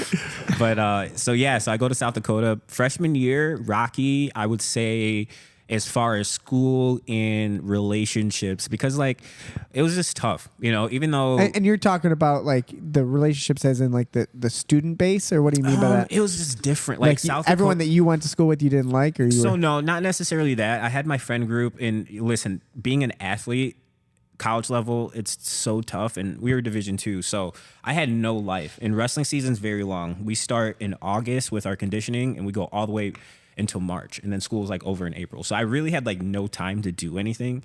But like it gets lonely. It's like just different. You feel like And your first time away. oh, from you're home. so far. First off, you get snowed into the state, right? So you can't even leave. You're stuck. You know, you're seeing all these people, you know, oh, I'm going home 20 minutes, 30 minutes away, you know, an hour away. I got to catch, you know, an 8-hour train ride, you know, to get back home. And I don't get to go home, but, you know, probably twice a year. You know, and then like the people, it's just different. You know, I think every state has its type of people. You know, I think Illinois is one of these places where you have a lot of different types of people, but New York, a lot of different types of people. But So tell me, what type of people are in South Dakota? they're just, you can tell they're from South Dakota. That's all. Like, I don't know how to put I don't it. know. I need to know more. So like they're pretty similar to people from, like I love people from Wisconsin. Like okay. I So like simple? Is that yeah, what we're just getting because at? I coached at the University of Wisconsin. Not everyone has all their teeth. Is that what we're So getting at? I coached at the University of like Wisconsin trashy? A Whitewater. lot of drawl in their Is it voice. very southern? Lot of Like very drawl. southern feel? It's a little southern-ish. No, I wouldn't say southern because Appellation? I can't put. Like the Hills of Eyes. You can't. I don't know. It's not even. You can't even. It's just different. Like people they're just very strange. Okay. Like I felt like I was in the Twilight Zone. I understand. Really? I see a person when you say Wisconsin people. Yeah, that's what I imagine like kind here's of the comparison. simplistic Here's what I'm people. trying to say. So Wisconsin people are very, very kind, very nice. Yeah. But like I have realized like a Wisconsinner when I meet one, like oh, like I can get along. Like a Wisconsinner is very cool. A South Dakota person is very cool as well, but there's always just like Something a little off? very different. It's just different. Their culture is just very different than what I'm used to. Right. You know, it's like I feel like every person like I dated was trying to like cage me into the state. Like it was just so Really? weird. Like it was just like, Interesting. yeah, it was just different, you know, and like And you're still so young too, so it's Yeah. like Yeah. you know you're navigating it that. is crazy because I'd have these conversations with my mom, and I'd be like dating this girl or whoever. And I'd explain how she was acting, and she'd be like, "Oh no, like that's not normal." Like it is just like it's just such an eerie feeling. But whatever. Like I just felt like maybe it was the fucking dark winters. Like the winters were so like dark and just snowy and Yeah. way more snow than we get out here. So. You know, depression can hit. You can get sad. You're busy. You're trying to keep up with school. There's just so much going on being a student athlete. But wrestling was really good. I went like 20-2. I beat all of the top recruits that were. So you were like coming- hitting your stride then in college or something. Yeah, so I redshirted my freshman year, but I had beat out my the 57 and 65 pounder I had beat, but I was redshirting, so it didn't matter. And then we wrestled all these open tournaments because if you are redshirting, you still compete. You just don't compete in duels, right? You don't compete in the school singlet, so you're still at all these open tournaments. That's etc. really beneficial. Yeah. Oh yeah. Wow. So you're getting better. You're training. So I was wrestling a lot of like D1 guys, like guys that were fully committed, full rise to South Dakota State, like these top recruits that are going to these D1 schools, and I'm smashing them. I'm beating them. I lost to 2 kids. I lost to a returning national champ. He was an NAIA guy, but he was super solid. It was like an 8-4, 8-5 match. And like this is where these coaches, like I feel like after like the first couple of like really big kids I beat, they were just like, oh man, this kid can be really legit. Like They saw I'm your beating like potential. kids like that these top schools are getting, and they're like, man, who the heck is this kid, man? He's doing really, really well. But I had so much baggage. I felt like I had so much baggage because I was so emotionally immature. Okay. I had gotten by, I would say, so much off of talent. I was such a hard worker. And this is something I teach a lot, but are you a conscious worker? Like, are you consciously doing the right things in the room? Are you paying attention to the little details and applying those little details? Or are you just doing your rep because it's your turn? Right. Right? Like, there's a big difference between that. Like, you can be a great athlete, but real coaches are going to see you and be like, you got way more, man. You're not grinding the way you can look like you're grinding, but I know you're not. Right. And I see that my a lot. coach called me out on that. And the way he called me out was, I had to wrestle with our returning national champion heavyweight. So I'm a 65, 57 pounder, our 84 pounder and 74 pounder. Our 84 pounder was an All-American. Our 74 pounder was a stud. So those were my partners for the next however long, which ended up being about 45 days. Yeah. So literally, I would walk to practice and they would beat my ass from end to end. I wouldn't even get close to a takedown. And then one day, I walked into practice and I'm like, I'm not getting my ass kicked today. And that was the deciding factor of how I decided to train differently, because I was like done getting my ass kicked. I'm like, today is not going to be the day. And I still got my ass kicked, but there was not as much. There was a huge mental fight, and the coach was like, "Wow, you had a good day today." Like I didn't get, that's I cool probably feeling. didn't even still score a takedown, right? But they could see the fight. They could see like, oh, okay, Yeah, this is what we're. flip This the is the switch. dog that we have to bring out of you. And from there on, like the way I trained was different, and the season ended up. Wrestling was great. Like I ended up doing really well. I was going to be the starter the next year. And I was starting to mature, things were starting to come along, and I made this decision where I was going to stay at school. I was going to stay at school and train because, just like any sport For the summer. Yeah. Okay. A lot of people do this, you stay for the spring, summer, train, get better, then school starts, So I had gotten a house, and out there, like getting houses are super cheap to rent. So I got with my roommates, we got like 4 kids, 4 rooms. I think we were all paying like maybe $300 a month for this big old house. South Dakota, super cheap living. I had just bought a car. My grandma had sent me some money. I bought a car, cash. That was nice. Or actually, I'm sorry, I didn't. I paid a little bit of cash. I still had a little loan that I had to pay off, but that was nice. I had a brand new car, and then I had a job. I was working full time actually at Pizza Hut, which was actually paying really Kyle's well. favorite. Yeah, I Cha-ching, was paying like baby, 18 to cha-ching. 21 bucks Classic an hour as a 6. college student. I was making like $800 a week as like a college student, which was Yeah. great. That was paying my rent. That was putting money in the bank, and then plus we And have free pizza. yeah, free pizza, a lot of free pizza, and a lot of people don't realize like in college you get refund checks. So like if you have money that's coming in, so Okay. so I had financial aid money, but I also had scholarship money, and my tuition was only X amount of money because my scholarships and everything covered. So if I have extra money, that's called a refund check. You get a check back. So some kids are getting checks of like $20,000, right? shit. And obviously you pay that, you buy your books, you pay back school, whatever. But Yes, it's cool I had loans. like maybe a $4,000 like leftover check, which was like a lot of money for me. As a kid, yeah. So, yeah, so things were great. And then, I started to, we were partying a lot. You have a house, you're partying a lot, doing those things. And then one day we had this party, and then I woke up and this kid was sleeping on my couch. And I was just like, hey, what's up, man? It's all good that you're sleeping here. Like, what's up? You need to ride home, something like that. And he's like, yeah, So I started to get to meet this kid a little bit. His name was Devin. And he was from Omaha, Nebraska, which was a state under us in South Dakota. And he's like, yeah, I came up here, we went to breakfast or something like that. And he's just explaining stories like, yeah, he's a little rough around the edges, kind of like, you can tell he definitely wasn't a student, kind of like a thug white kid. And he's just like, yeah. So it wasn't just showed up at Not your a party. student at No, all. yeah. So we had a lot of obviously random That's people. never good. Yeah, the townies. I can promise that's never a good thing. The Yeah. townies are always When a problem. someone's hanging around a college town who's not in He was college. my age. I'm though. 37. He was young. No, he was young. He was Okay. young. No, he was my age. In my He was head, my I age. pictured like an old man, He was Chris my age. Farley. rough around the edges. No, he was definitely rough, but like I'm so, I'm getting better at it, but I'm You got a big heart. I'm sort of naive to that Yeah, you're type like, of stuff, right? I can tell you're welcoming people and stuff like that too. Like, yeah, hey, what's up? Yeah, I'm super laid back when it comes to stuff like that. So, yeah, I started to, build a relationship with this kid. This kid didn't really have much. We had this extra space in our basement. I think I let him move in. He was like wearing my clothes and stuff. And, I could tell like he just needed like good people, good Yep. support, right? And, we're in a small town, Aberdine, South Dakota. It was actually like one of the biggest towns in the state, but, small to me. So everyone kind of knew each other. And then I ran across this other kid, this kid named TJ, and he was younger. So I was like, oh, okay, this kid's like 16, 17, still in high school. And he was kind of hanging around Devin a little bit, coming to our house parties and stuff like that. And I met his uncle. I just remember his uncle pulling me aside, and we don't see a lot of black people in South Dakota, right? So TJ was black, and I met his uncle at the gas station. He's like, hey, he's like, I see you hanging around Devin, and TJ's been coming to your house, and I really appreciate, you just kind of, because he was a football kid coming up, and I had a couple conversations like, hey man, make sure Tell him to keep stick your with it. grade. Yeah, he was from Texas. He was just jacked freaking black kid. Like you could tell he was just like a freaking stud athlete. Like, Yeah. I was like, dude, this kid is like unreal. He's like 16, 17 years old. I was like, yeah, man, you're gonna tear it up out here. Just keep your grades up, all that good stuff. And he's like, hey man, I just appreciate you having this conversation cool. with him. But he's like, hey, I want you to make sure, like, hey, just watch that kid Devin. You know, I So don't he trust that knew kid. something. Yeah, he just didn't trust him. But Something also, about the wisdom of an uncle. Yeah, but They always knew. This Uncle Ray, he's actually a huge part of the story. He was actually in and out of trouble himself. So Oh, he was there you actually go. a gangbanger, like full out. He's older. He was like 35, 36. He was a full out Crip, like full out. He was open about his life. Like he was on parole.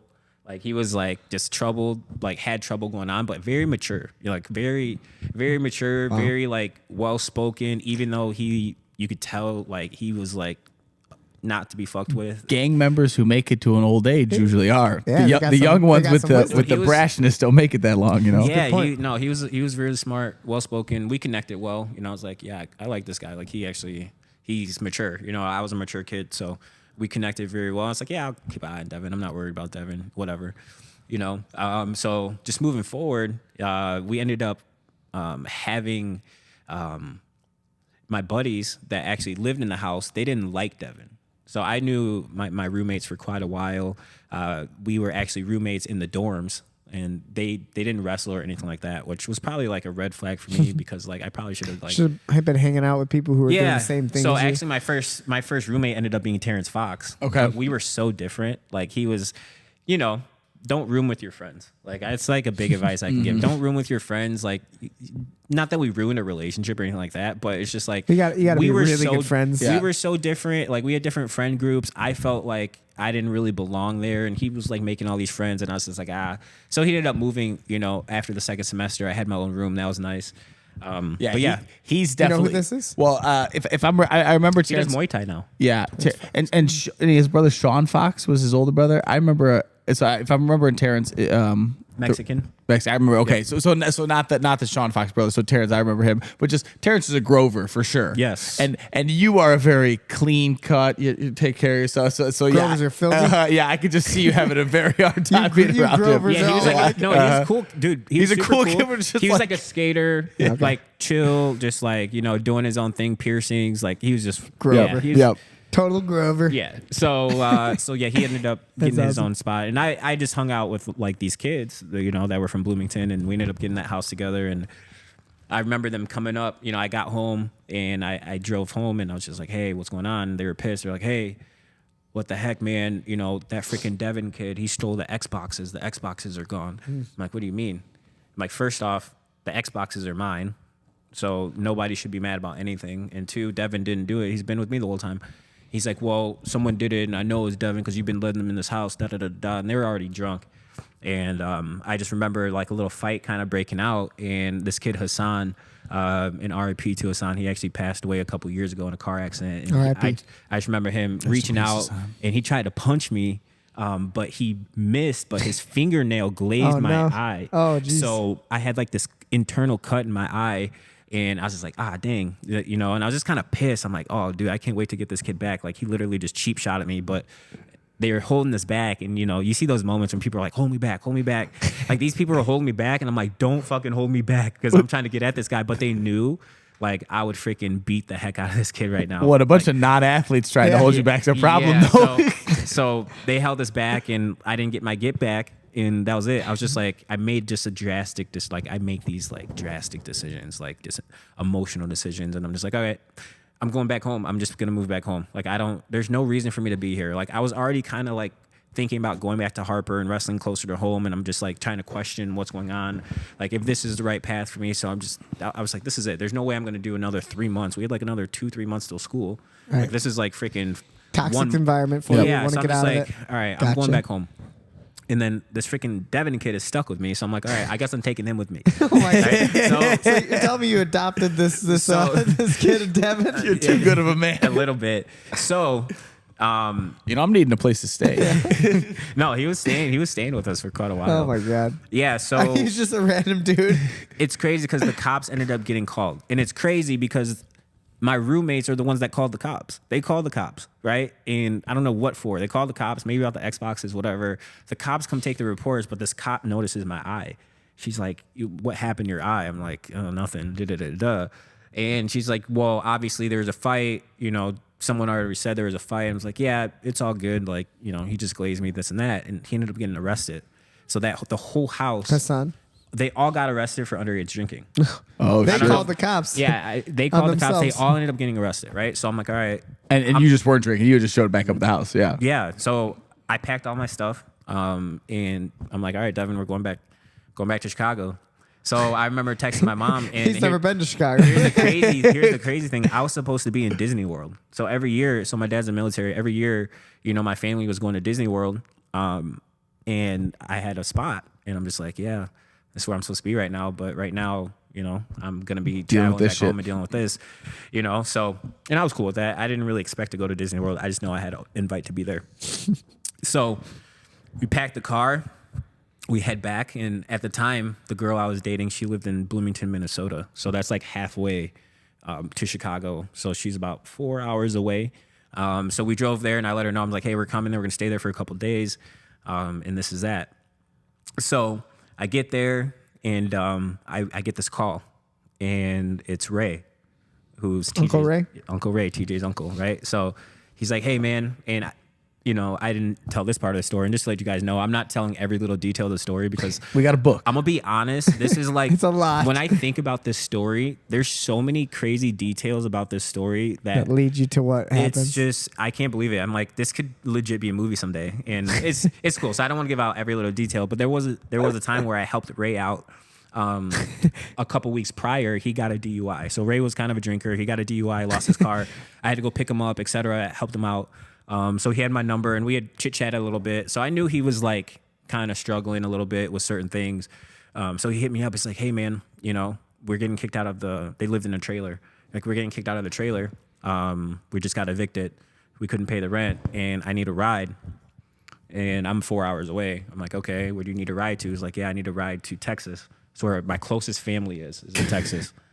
And he's like, it's Keisha, him. So I just see the map and like all the story. South Dakota, you got to go to Florida. I guess we Chicago. realize why Justin doesn't mind driving so Yeah, much he anymore. loves He don't give a driving. So fuck. I'm in my new car, gotta so drive to Texas I don't now? mind. I don't mind being in the new whip. I'm like, okay. He's The like, new hey, whip. he's like, yeah, but don't worry, I'll pay you.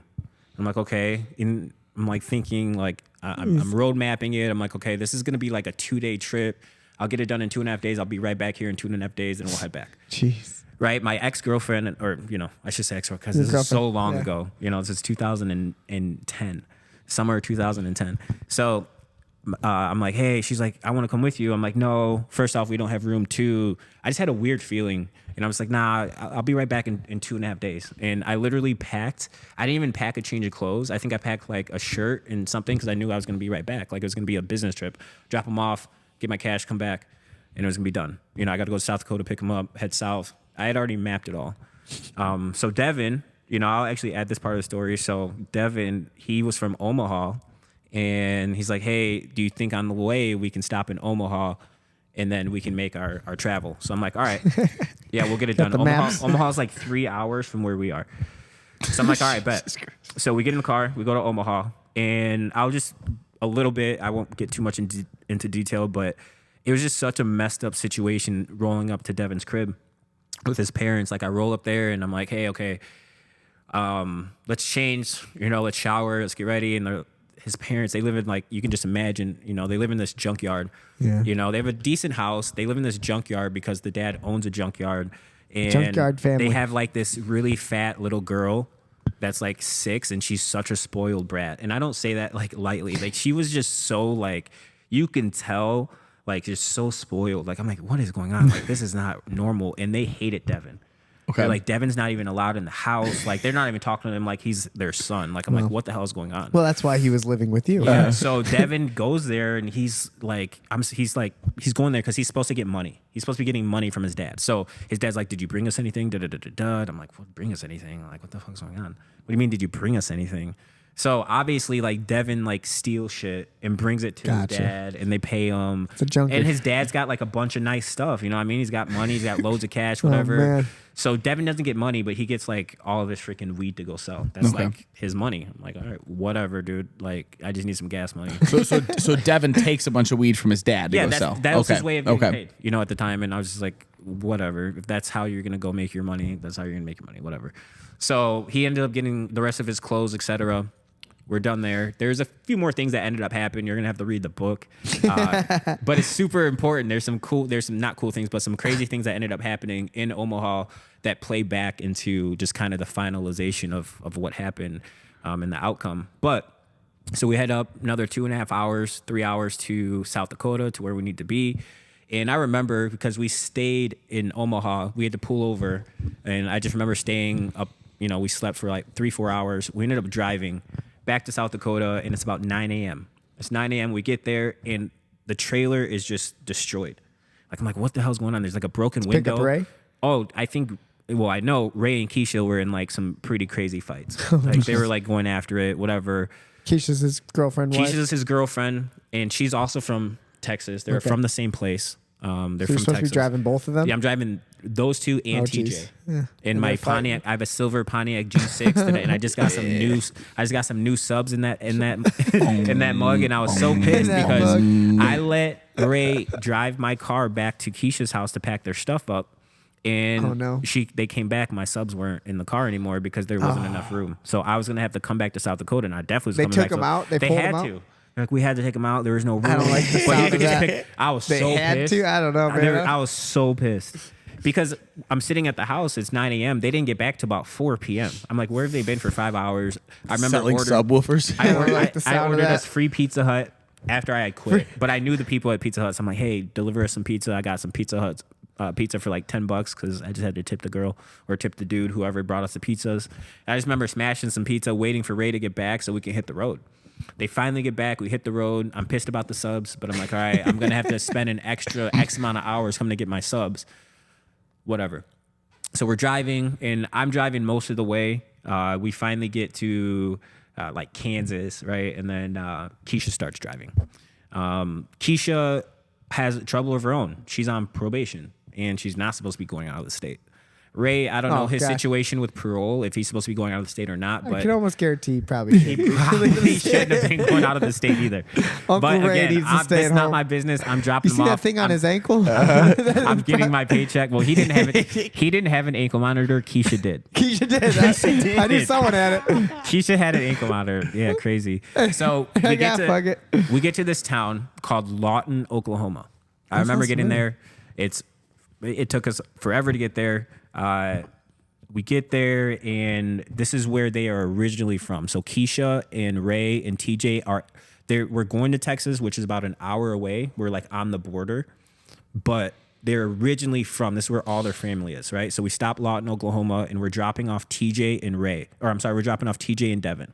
The reason being is, well, first off, that's where his mom lives, right? So that's Ray's sister. Mm-hmm. So we're just dropping him off back home. And then Devin is a white kid. So we can't bring Devin because he's white. Wherever we're going right now, we can't bring him because he's white. That's what he's like. He'd stand up too much. He said wherever we're dropping off Ray and Keisha, they can't be a thing. Oh wow. Yeah. So it was like a danger thing. Like you can't bring him here. You know what I mean? So I'm like, all right. So it's an hour away. You see what us white people have to deal with? Was Devin like, I don't want to be on this trip? Oh, Devin did loving it. Devin's simple. Devin's just chilling. Devin doesn't have a life. You know what I mean? Devin's like chilling. He's trying to make some money, So we drop him off. He's got a bag of weed. He's got dropped off with Uncle Ray. Uncle Ray, him and TJ are buddies. You know what I mean? So okay. They got the weed. They're good. Yeah, they're crazy, good. Man. They're good. So it's about 4 p.m. and we're like, all right, we're about to leave. We're gonna drop off Keisha and Ray in Dallas. They're about an hour and a half away. And I remember getting one of my last meals, which was Church's chicken. So we got Church's chicken on the way out. Yes, shout out to Church's chicken. Is that good? I never had. It's so Church's good. Yeah, you got to go to the hood to get it though. We don't have it out here in the suburbs. But yeah, that's why I've never had it. So I got Church. You're not cultured, Joe. You're not cultured. I've had Popeyes. Yeah, it's way better than Popeyes, dude. Yeah, so get my Church's chicken. We're on the road. Keisha is smoking a joint. And we're driving, and she's driving, smoking a joint. Ray's not smoking; he's on parole. But obviously, the car is gonna smell, right? So the car is smelling. She's driving under the speed limit. I know she's driving under the speed limit because I got her on the cruise control. Mm-hmm. So I find out Keisha. I kind of knew this halfway through the trip. Keisha isn't first off, she's not supposed to be out of the state, and she's not allowed to drive. Yeah. She doesn't have a license. Yep. Yeah, I think. Yeah, I mean, I'm sure it's all related. If you're not allowed to leave the state, you probably don't have a license. Right. Yeah. So yeah. Shout out Keisha. So we're about to pass this car, and it's a cop car, Yeah. and I'm just like, we probably shouldn't pass. I know we're not doing anything wrong, and she didn't have any weed on her. She'd smoked it all, whatever. It was all gone. And I was like, I don't think we should pass this. You just car. had a feeling. I was like, yeah, we're going under. I'm just like, yeah, don't pass it. She's like, it's fine. And we're going under. She's stoned. She don't care. She's like, we're fine. Look, we're going 55 and a 60. We're good. I'm like, all right, that's fine. I'm in the passenger seat. We go by. Lights go off. All right, whatever. We're gonna have to bail Keisha out. That's the first thing that goes in my head. That's going through my head. I'm like, dang, man, Keisha going to jail. Now it's gonna be delayed even longer because we're gonna. Was I'm she like freaking out? Yeah, so I'm like looking where we are. I'm like, She's okay. gotta be freaking. Yeah. Yeah, she's like, oh my gosh, you guys gonna come get me? You're gonna bail me out? Ray's like, yeah, we're gonna get you. Don't worry, boo. We got you. We got you. I'm like, so the cop comes to my side of the car because we are on an international highway, and he comes by and he's just like, car smells like weed. How much weed you got in the car? That's the first thing he says. Wow. I'm like, none. He's like, well, it smells like weed right now, so you better tell me how much is in the car. I'm gonna have the dogs come. You're gonna have to get out anyways. And Ray's like, why'd you pull us over? Like, this is all Ray's, Ray's a freaking professional criminal. Ray's ready. Yeah. He's a professional. He's like, why'd you What's pull us your over? reasonable, I'm pretty sure- articulable suspicion of a crime, sir? Literally. Kyle, Ray- Kyle's the same way. I've never had a Kyle, chat. Kyle watches enough of those. I'm ready, those baby. online Yep. videos. Oh, I watch them all the Yep, time. yep. Long Island. Shout out to Long Island. Long Island audit. Yeah. Love 'em. Kyle loves it. But yeah, so he's So just how's asking. it go? Yeah, so he's asking, hey, why'd we get arrested or why'd we get pulled over? So the cop's like ignoring him at first, and he keeps asking because he's just trying to talk to me. Yep. Because he realizes like I'm like the intelligent one in the car, so he's just asking, and I shouldn't say that because the other two are intelligent, but I stick out. Yep. I got you. And so he's just like, why'd you pull us over? He's like, well, your license plate light is out. I'm thinking to myself, I don't have a license plate because the license plate is a sticker that's in the window. Because when you first buy a car, you don't Brand get new. your metal license plate. So you right didn't away. have a license plate on the. So I'm just thinking to myself, like, that's no reason to pull us over. You can clearly see our license plate is in the window. Yep. Gotcha. Right. So, we didn't say that at the time too much. I think even if we did, it wasn't going to make a difference. Yeah, you're already pulled over. So we're pulled over. Can we search the car? No. The dogs come and supposedly they alert to the car. So they're like, all right, we got to get out. We're going to search the car. I get out of the car and there's freaking like 12 police cars. Like it's just like, so I find out like this place that we, where we're traveling, we are on a big trafficking road. Like this is between Texas and Oklahoma. So there's like a lot of drug trafficking between going this area. between states. Okay. Yes, going between the states. And are you in a half like? I'm pretty sure there's no weed in here. Devin might have left some weed. Keisha did have some weed, so maybe Yeah, what there was is. your I mindset? wasn't really worried about it because this was already at a time where weed is starting to get legalized. That's what I'm saying. right? So you're going I like maybe wasn't- they're gonna I find a wasn't even little, thinking about and it's any of not that big a No, deal. I was Okay. just like, okay. I'm literally thinking we're gonna get Keisha out of jail. That's Okay. like the only So thing I'm you thinking. still had no fear of No, like. I was like, something dude, this ain't my problem. Like, Okay. you guys are dumb. Like, I'm just like, this cop is like tripping. So I'm like, they're checking the car, and Ray's just sitting there. He's like, man, I fucked up. I'm like, what do you mean? He's like, yeah. He's like, I got a bunch of stolen guns in my bag. Oh. So I'm like, what? He's like, yeah, but I took your subs. But I took your subs out, and that place where the spare tire goes, I put them all down there, and it's underneath all the luggage. So I doubt they'll find it. That's suspicious. So I'm just like, that's why my subs are gone. Oh man. So yeah, why'd you think he then- was gonna pay you? You know what I mean? Like, there's a reason why this Yep. trip was worth money. And then to be honest, Like, I just realized. I still was so naive. I'm like, I didn't do it. They're gonna know I didn't do it. They're gonna know they're his. And He's it's gonna your admit- car. No, they're gonna- man, he's your gonna car. admit they're his. Like, I'm just like, no, he don't. He's You know? Let's be honest. Uncle Ray. Yeah, he's going down. He's going taking you down with the. So Keisha brought those guns again. so they're sitting there searching the car, and it felt like 20, 30 minutes, and they're not finding nothing. I'm just like, oh, we're gonna get away with this. And they're about to close the trunk, and finally, this last cop goes, hold up. He moves the stuff, and he starts pulling them out. And I'm thinking like pistols and stuff. These are a bunch of like hunting rifles. Oh man. Oh. So I'll just fast forward They're a little guns, bit. yeah. Go to find out, like these guns came up. Well, actually, go to Stolen. find out about 20 seconds later when they're running, because the cops aren't freaking out. They're just like, okay, what are these guns doing here? Okay. Because they're just hunting rifles. It's not like they're AK-47s, anything like that. And they're Texas. They're in Texas. Yeah, we're in Texas. So they're these are coming my up. illegal They're guns. running the scanner, the barcodes on them, and they're like, oh, these are coming up stolen from a pawn shop in South Dakota. Came up stolen on the date, like, because, you know, when things get stolen from a pawn shop, you know, the dates come up. So I didn't know either. But he's like, it looks like they came, you know, they were stolen in November.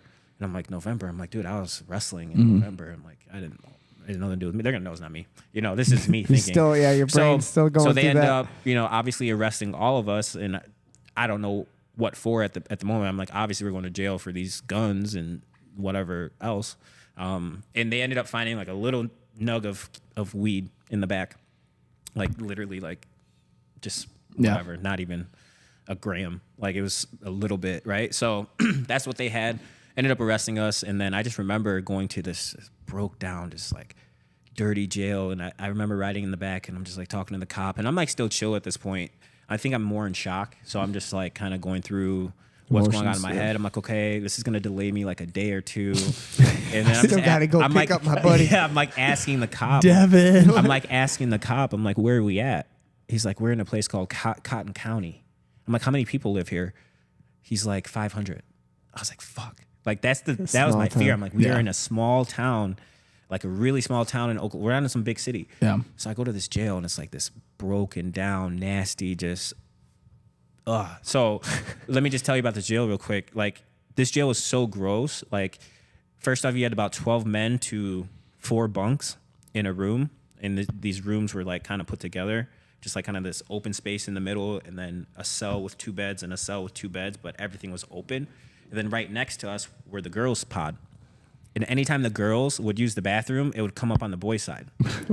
And there was a time I found out, like he should have said, like the girls had ran out of tampons. And they didn't have any. So it was bad. Yeah. And yeah, it was like such a just condemned, nasty place. So I'm there, and they officially, like, they had only charged us with the little bit of marijuana. Like that's what was on our charges. And I just remember that night, you know, the ladies that booked me, they're like, why are you with these people? Like, you know, you're a college student. Like they were going through my stuff, so they saw could just stuff. tell. Yeah, they could just tell. You didn't fit. Yeah. So literally the cop that pulled me over, he's just like, man, he's like, you're going to go to jail for, you know, for the next 25 years. You know, what you guys did is a federal, you know, violation. You know, Which is the traveling gun, stolen guns. Trafficking, trafficking you weapons. traffic guns across state lines. Like that's federal. Like you're a young kid. You're going to be going to jail till you're 50 years old, man. You better, he's like trying to get me to tell. Yeah. Like, tell me what happened. He's like, I'll help you get out of this. Da, da, da. And I'm just like, first off, I don't know what happened, but 2, I can probably make something Ray up. did it. Yeah. Right? And I'm Instantly. just like, Did you say that to him? nope. I was like, I was like, I have no idea. Like we let someone use the car earlier, and that was it. Like I don't know who it was. And like, Good man. Yep. you know, so I was just like, I have no idea. I'm just like, there's not a chance. Like I'm gonna say anything, right? And go to find out, this freaking cop isn't even a cop. This cop is he's an army guy, right? Like he's like some Marine or Army guy that works at the base, and he does the cop stuff like for fun. Oh wow! So he comes Like out and like detective work. volunteers his time. Jeez. So this is like some huge bust for him. You know what I mean? So he's like, all right, man. He's getting all pissed, and I'm not telling him. He's like, you're gonna go to jail to your old man. Da da da da. And they took me out of the main cell because they didn't want me to talk to anyone, and they put me in the cell with this other guy who was straight up blood.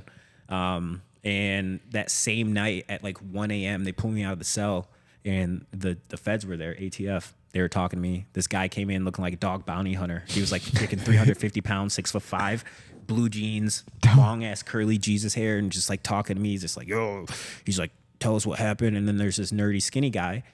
So I make up this freaking story. I'm like, yeah, like all this bullshit story. Like, yeah, we have no idea. Like someone borrowed the car, da da da da. We came from here. That was it. Like just, you know, this 30-minute just You made it up. Just made it up. So are you a little bit trying to cover for Ray too? You're not saying that he told you he brought him? I'm not bailing him out. Yeah. I'm not saying, because first off, I don't know. And 2, Yeah, you that's don't- not my place. 100%. And 3, like, Yep. I'm not snitching. No, I hate, You know? believe me, man. Yeah. Especially at that age too. Oh, you're yeah, like, believe me, dude. You're willing to Dude, lie about I know anything. Ray had some pull. Yep. I'm not playing with that. Yep. So I'm like, oh, this is great. I just told him my story. The skinny guy who hadn't said anything the whole time goes, okay, tell us that story again. I was was like, fuck. I was like, wait, That's how they I was like, these people didn't ask me about my lawyer. I know that's a thing. Like, I've never had a traffic ticket. I've never been in trouble in my life. Yeah. Like, I don't even know what this is. I'm like, I'm pretty sure I'm allowed a lawyer. I've seen enough shows. I'm like, wait. He's like, aren't you guys supposed to ask me if I want a lawyer? He's like, we did. That's why you signed this piece of paper. I'm like, so they tricked me into signing. So the guy that pulled me over, I signed a piece of paper. He's like, hey, I need you to sign this in order for me to have this conversation with you. I'm like, okay. Maybe sign your Miranda Yeah, rights. but that was my Miranda rights for the entire Oh my situation with God. ATF. You didn't read it. You I just didn't read signed it. So I'm like, okay. I'm Less- like, where's my lesson lawyer? there, So they for got, sure. it's fine because I didn't incriminate myself, but they were pissed. They're like, all right, fine, whatever. You know, and they ended up leaving. And then obviously everyone's pissed because they didn't get anything out of me. Yep. So I'm like, obviously that's a good sign. They put me back in the cell, and literally I'm fighting just like this weed charge. Like it's a misdemeanor freaking weed charge, and someone has to take responsibility for it. Ray got out of jail. Ray got out of jail because he was in the back seat and he used his brother's identity. So he ends up getting out of jail. Oh, wow. I find this out. So he had left me with like a couple numbers, and I'm like, dude, like I'm calling his buddies, like, hey, he's like, if anything happens to us, here's these numbers of my buddies. And he had also used my phone. So I'm like calling these buddies. I'm like, hey man, like someone come bail me out, something, you know? Eventually my parents ended up finding out because. Yeah, so I was going to say, when does the parents come yeah, into so I this? When told do my you- girlfriend at the time, don't say anything. I'm going to be out in a couple days. Don't worry. But So you're trying to hide it. Yeah, so I had a friend back in South Dakota that was really worried about me leaving. They knew Ray. They knew them very long. They lived in South Dakota, but they were really good friends of mine at the time. Like I didn't really consider them good friends, but they like really like thought really back now. highly of me, you know? So they were just like, hey, like they wondered if I was like dead or something because I wasn't like responding. So they were just like calling everywhere, and they finally found out where I was and told my parents. And I was just like, it's gonna be okay, it'll be fine, you know. And they looked online. They're like, okay, it looks like you're not charged with anything but this, you know. And we're just trying to get a court date so I can get out, you know, and end up. So you're staying in this So prison. I'm in this Or the jail. And jail, I about mean. 25 days go by. Ray ends up getting 25 days? Jeez. Ray ends up getting rearrested. So Ray gets Ray. rearrested. What? because- No, Ray You're gets. telling me Raymond committed crimes. Ray came back. Raymond. Ray came back to the jail because he has a heart condition. He's already had 2 heart attacks at Oh, 35. Ray. So he comes back. He gets his living medicine. a rough He life, gets his Ray. medicine, and they ended up rearresting him because they realized It's not It's not him. his actual So, name? but he Oh. needed Oh, the 'cause he said medicine. he needed his Yeah. meds, so he- So check this out. So you get arrested and you're on medication. By law, those jails have to provide your medication. His Yep. medication was like $5,000. Like he had Yeah, super small expensive. town. They're not So going to do I was it. so pissed because when he got there, we lost all of our TV because his medication was so expensive. Oh, my God. So all the operations in the freaking building shut down because Wow, for it was Ray's heart. It was so nasty. It was like such a nasty Scumbag place. Ray. Ray Yeah, just so- fucking so over Ray everybody. Ray ends up back in jail, and this is where it like starts getting super nuts. So, I think it's pretty crazy already. Yeah, Just- it's gotten pretty out of hand. so finally, we're like, South Dakota's not going to put a hold. Like, they haven't said anything. They haven't charged me with anything. Like, right now, if I just deal with this marijuana charge, I'm out. Right. But they're not giving us a court date. Like, Oklahoma's not giving us a court date. They finally give me a court date, and it was like 2 weeks later. Right. So we finally get to my court date, and I took responsibility for it. I'm just like, okay, because Ray and Keisha are going to be locked up for a hot minute. I take the charge, whatever. They're like, okay. That same day, South Dakota put a hold on us. So What does that mean? What do you mean? So A hold? They're not gonna let To him out. not yeah, let so him out? because the guns got stolen from South Dakota, Oklahoma did not decide to do any federal charges. So ATF, they didn't pick up anything. Cool. They didn't want Which is good news That was if good, you're- yeah. right? So all I had was that marijuana charge. And So you're thinking no big deal? yeah, so South Dakota puts the hold on, and I'm like, okay, well, what are the chances of them coming to pick me up? Right? So we're like, okay, they have So the other state put a yes. hold on. So it. Gotcha. they put Okay. a hold, and now they have 14 days to come get me, or this jail has to release me because this jail's paying for me to be there, right? What so, a weird system when you think. I Yeah, guess there's things so- you don't think about. Yeah. So I'm like, they're not gonna come get me. The next fucking morning at 4 a.m., There's they a were guy? there to fucking get me, Yep. Wow. and I was like, fuck. All right, I guess this is happening, right? So I For the had gun charges Yeah, and so I had lots. gotten my So now mom- you've already been in jail for like 45 days. about 35. Yep, In this terrible, gross and I had been cell. charged with the stuff in South Dakota. So what we got charged with was like a 3rd-degree burglary, Like it was all burglary stealing charges. from the pawn Yeah, it was all shop. like burglary Damn, charges. damn. So you got charged with getting the guns too. Yeah, dude. Yeah. did. So I'm like, we're gonna beat that because But who actually stole the guns? Ray. well, we Just don't, Ray? I don't even think Ray did, and I'll get to that. I don't Okay. think Ray did. 'Cause I that- think Ray bought them from someone else. I was gonna say On the like streets. They've been stolen for almost 9 months. right. That's what I was gonna say because Ray it's a weird probably just got timing. his hands on them. I don't think Because Ray- who holds on to guns for that long? Yeah. Sometimes they're hard to sell. You know? guess, I don't know. So With my line of work, I Let me tell you, statistically, it's about a 3-month hold. so yeah. me and Kyle are not So you cool. start getting the big profits. So here's another weird charge they charged me with. They charged me with burglary on my own house for those Xboxes that were mine. How'd that come back around? I don't Dude, get that's that. what I said. It was such a messed up thing. So I'm from like, that phone call, the original phone call that the police were called, how did Well, there's just still a police report that there's missing Xboxes at his house. no. So my roommates got out of jail and they filed a police report and said I stole the Xboxes when I left. your name? My Xboxes. My Xbox. But they filed it on your name, so like that and, came. and here's the crazy thing. Gotcha. That was my biggest charge because on that one they charged me with first-degree burglary, which is in South Dakota violent because it happens at night. First-degree burglary is a burglary that happens at nighttime when people are in the house. Gotcha. So But they even though charged you me lived first-degree there, burglary. They said the guns were third-degree burglary because no one was in the place when the guns were stolen. So So it's it's less not than- violent. wow. Way less. You Even go from the a 5-year charge to a 25-year charge. Wow. Yeah, big difference. So I'm like, all right, I'm not worried about this because I have an alibi because I know in November we were training and we were in wrestling. Like, this is going to be easy. So I'm like, whatever. Get me back to South Dakota so I can deal with it. So South Dakota's there to get me, right? And take a guess who's in the car. Ray. What's your guess? Devin. Devin's in the car. Yeah. Devin. How the Devino. heck did Devin end up in the car? Remember, we left Devin back at the crib. We left him back in Oklahoma. Yeah. Like, with his family. yeah, we left him back there. I'm like, I'm like, what's going on? I get in the car. He has this big black eye, and he's like, "Fuck Ray. Ray snitched on us. They raided the house. They came and picked us up. They're putting all these gun charges on us, saying that it was us, saying it was our idea. Like, dude, the whole reason they left us because they were gonna set you up and get you killed and leave and take your car and leave you out there. That's why they didn't want to bring us." Whoa. And it's like, I was like, Devin, shut up. And like, he's like, yeah. And by the way, I'm a Crip now. Like, bro, No way. no. The classic white Crip. He's like, that's why I got this black eye. They had to jump me in. I was like, No way. like, bro, like, stop. So he's a Crip. I'm going to jump you out now.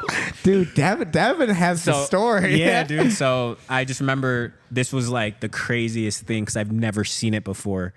Driving back to South Dakota as like a transfer prisoner because I'm in my regular clothes. I haven't seen my reflection in 40 days. Like I haven't seen myself because Whoa. there was no mirrors. Like there was nothing. Like the first time I like grew a beard or anything like that. I hadn't had a haircut, you know. You look crazy. Yeah, that, and then it was so embarrassing because we're chained up, right? And we're in like a normal, like, unmarked police car, and like when you got to go to the bathroom, we go to just like a regular 7-Eleven. So you just walk in there Jump out. with regular people, and everyone's just like you're shackled up. Strong.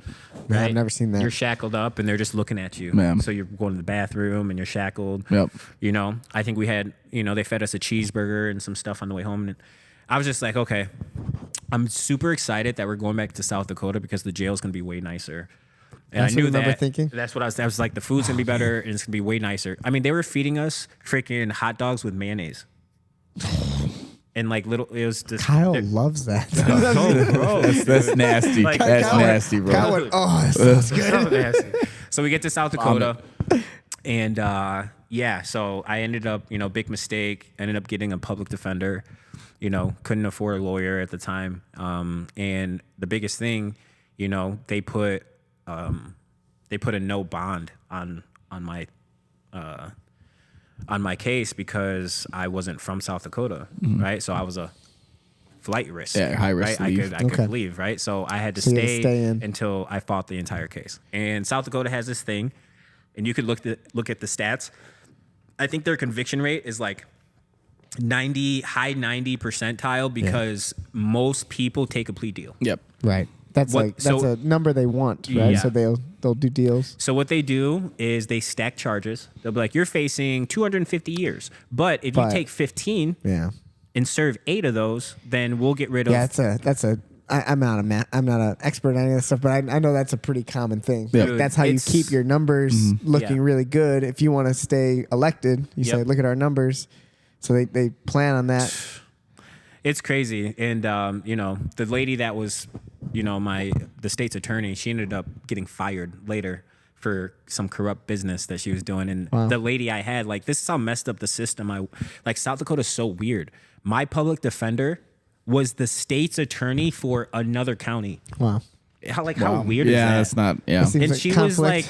was like, she mumbled, like she had like a speech impediment, like she couldn't talk normal, and she made me do most of the talking. Like she was a terrible, terrible, terrible lawyer. And I remember the first time I met with her, I just had so much to say. I'm like, hey, here's all the facts. Like, I can prove this to you. She's just like, didn't care about none of it. She's just like, she's like, I'm going to meet with the state. We have lunch this afternoon. And, you might need to look into possibly pleading guilty on some of these to get out of them. I'm like, what?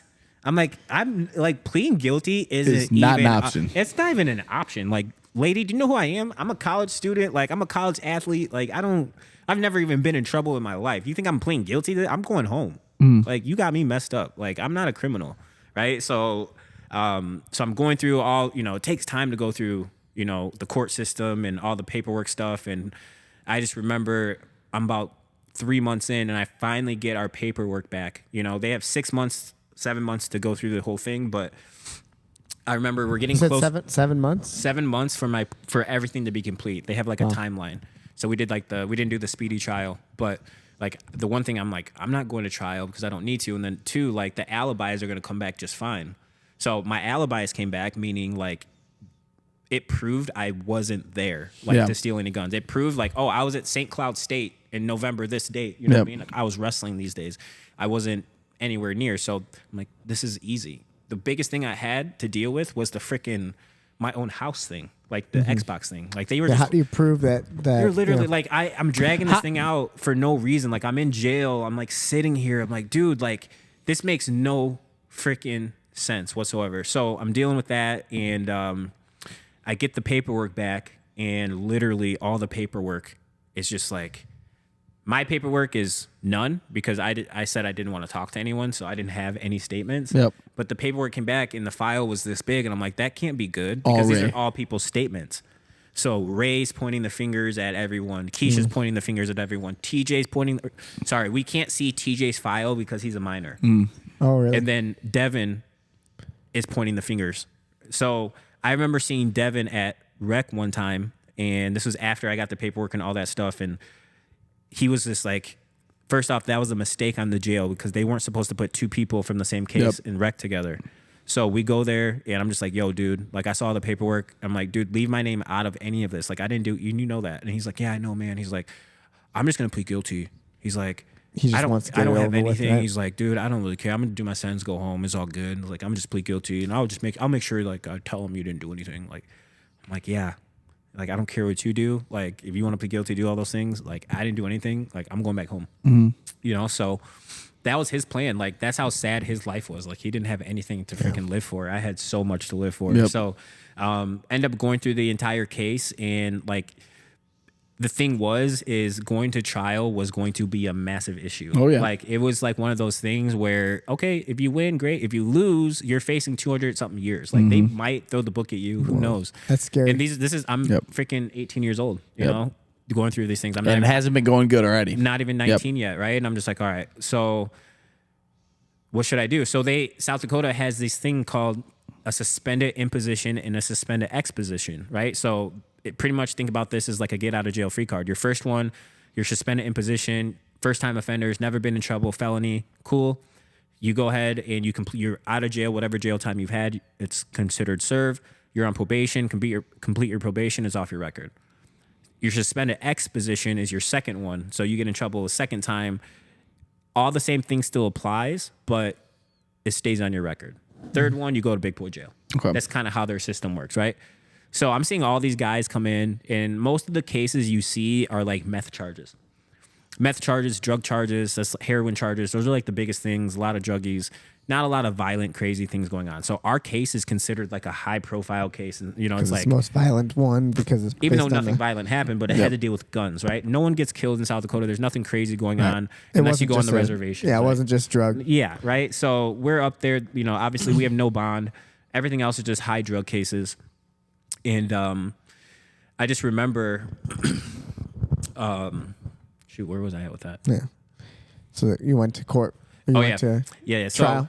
So the suspended exposition or suspended position. I'm like, all right. So I talked to my lawyer. I'm like, I remember talking to my parents. Like, hey, I mean, I think this is the route I have to go. Like, I'm gonna have to like end up pleading guilty to try to get out of here because if not, I'm gonna go to trial and these people are gonna point the finger. Yeah. And like, is that really worth the risk? Or I can plead guilty to one of these charges, get out, and do my probation, and they'll wash it clean, right? And it's like this Yeah. is like a crazy decision I have to make. So here's the thing: you're suspended in position. You not going to prison or all of that. None of that is guaranteed. At the end of the day, you apply for it. Yep. And it's up to the judge. Yep. He's gonna decide. So I'm like, all right, that's the route I'm gonna take. I ended up doing it. I had to write like this full statement. You know, I had to like literally admit that I did it because it's the only And way. which thing did you admit to? Just to the Xbox You part? have to you have to admit to just any of whatever crime that you're pleading. So which guilty to. crime did but you did admit you to? have to write that you stole the no, so they guns? dropped. Yeah, so I had to admit to. Well, because you're taking Because you responsibility. you wanted to take the lesser charge. Well- You didn't want to take the Xbox charge, so you Well, took that's the why I gun wondered. yeah, charge. no, they were gonna drop that anyways. Okay. They were gonna stick the gun charges at us. So then you'd have to say, I willingly, Yeah, Pick this up, That so stole much this. doesn't matter. You just have because like once you admit it, then it's like, you but you have to plead guilty. You know what I mean? So and that's But by that's pleading admitting guilty, that you're doing you it. can't half-ass plead guilty. You That's can't be what I like, I'm mean. only But that's pleading also That's the the crazy problem. thing is, so then you had to swear in a courtroom that you told the truth when you pleaded that you were guilty, 100%, which was and that's- 100% a lie. and that fucked me. Right? Isn't that a- so? right? So Yeah. now That's- I gotta wait.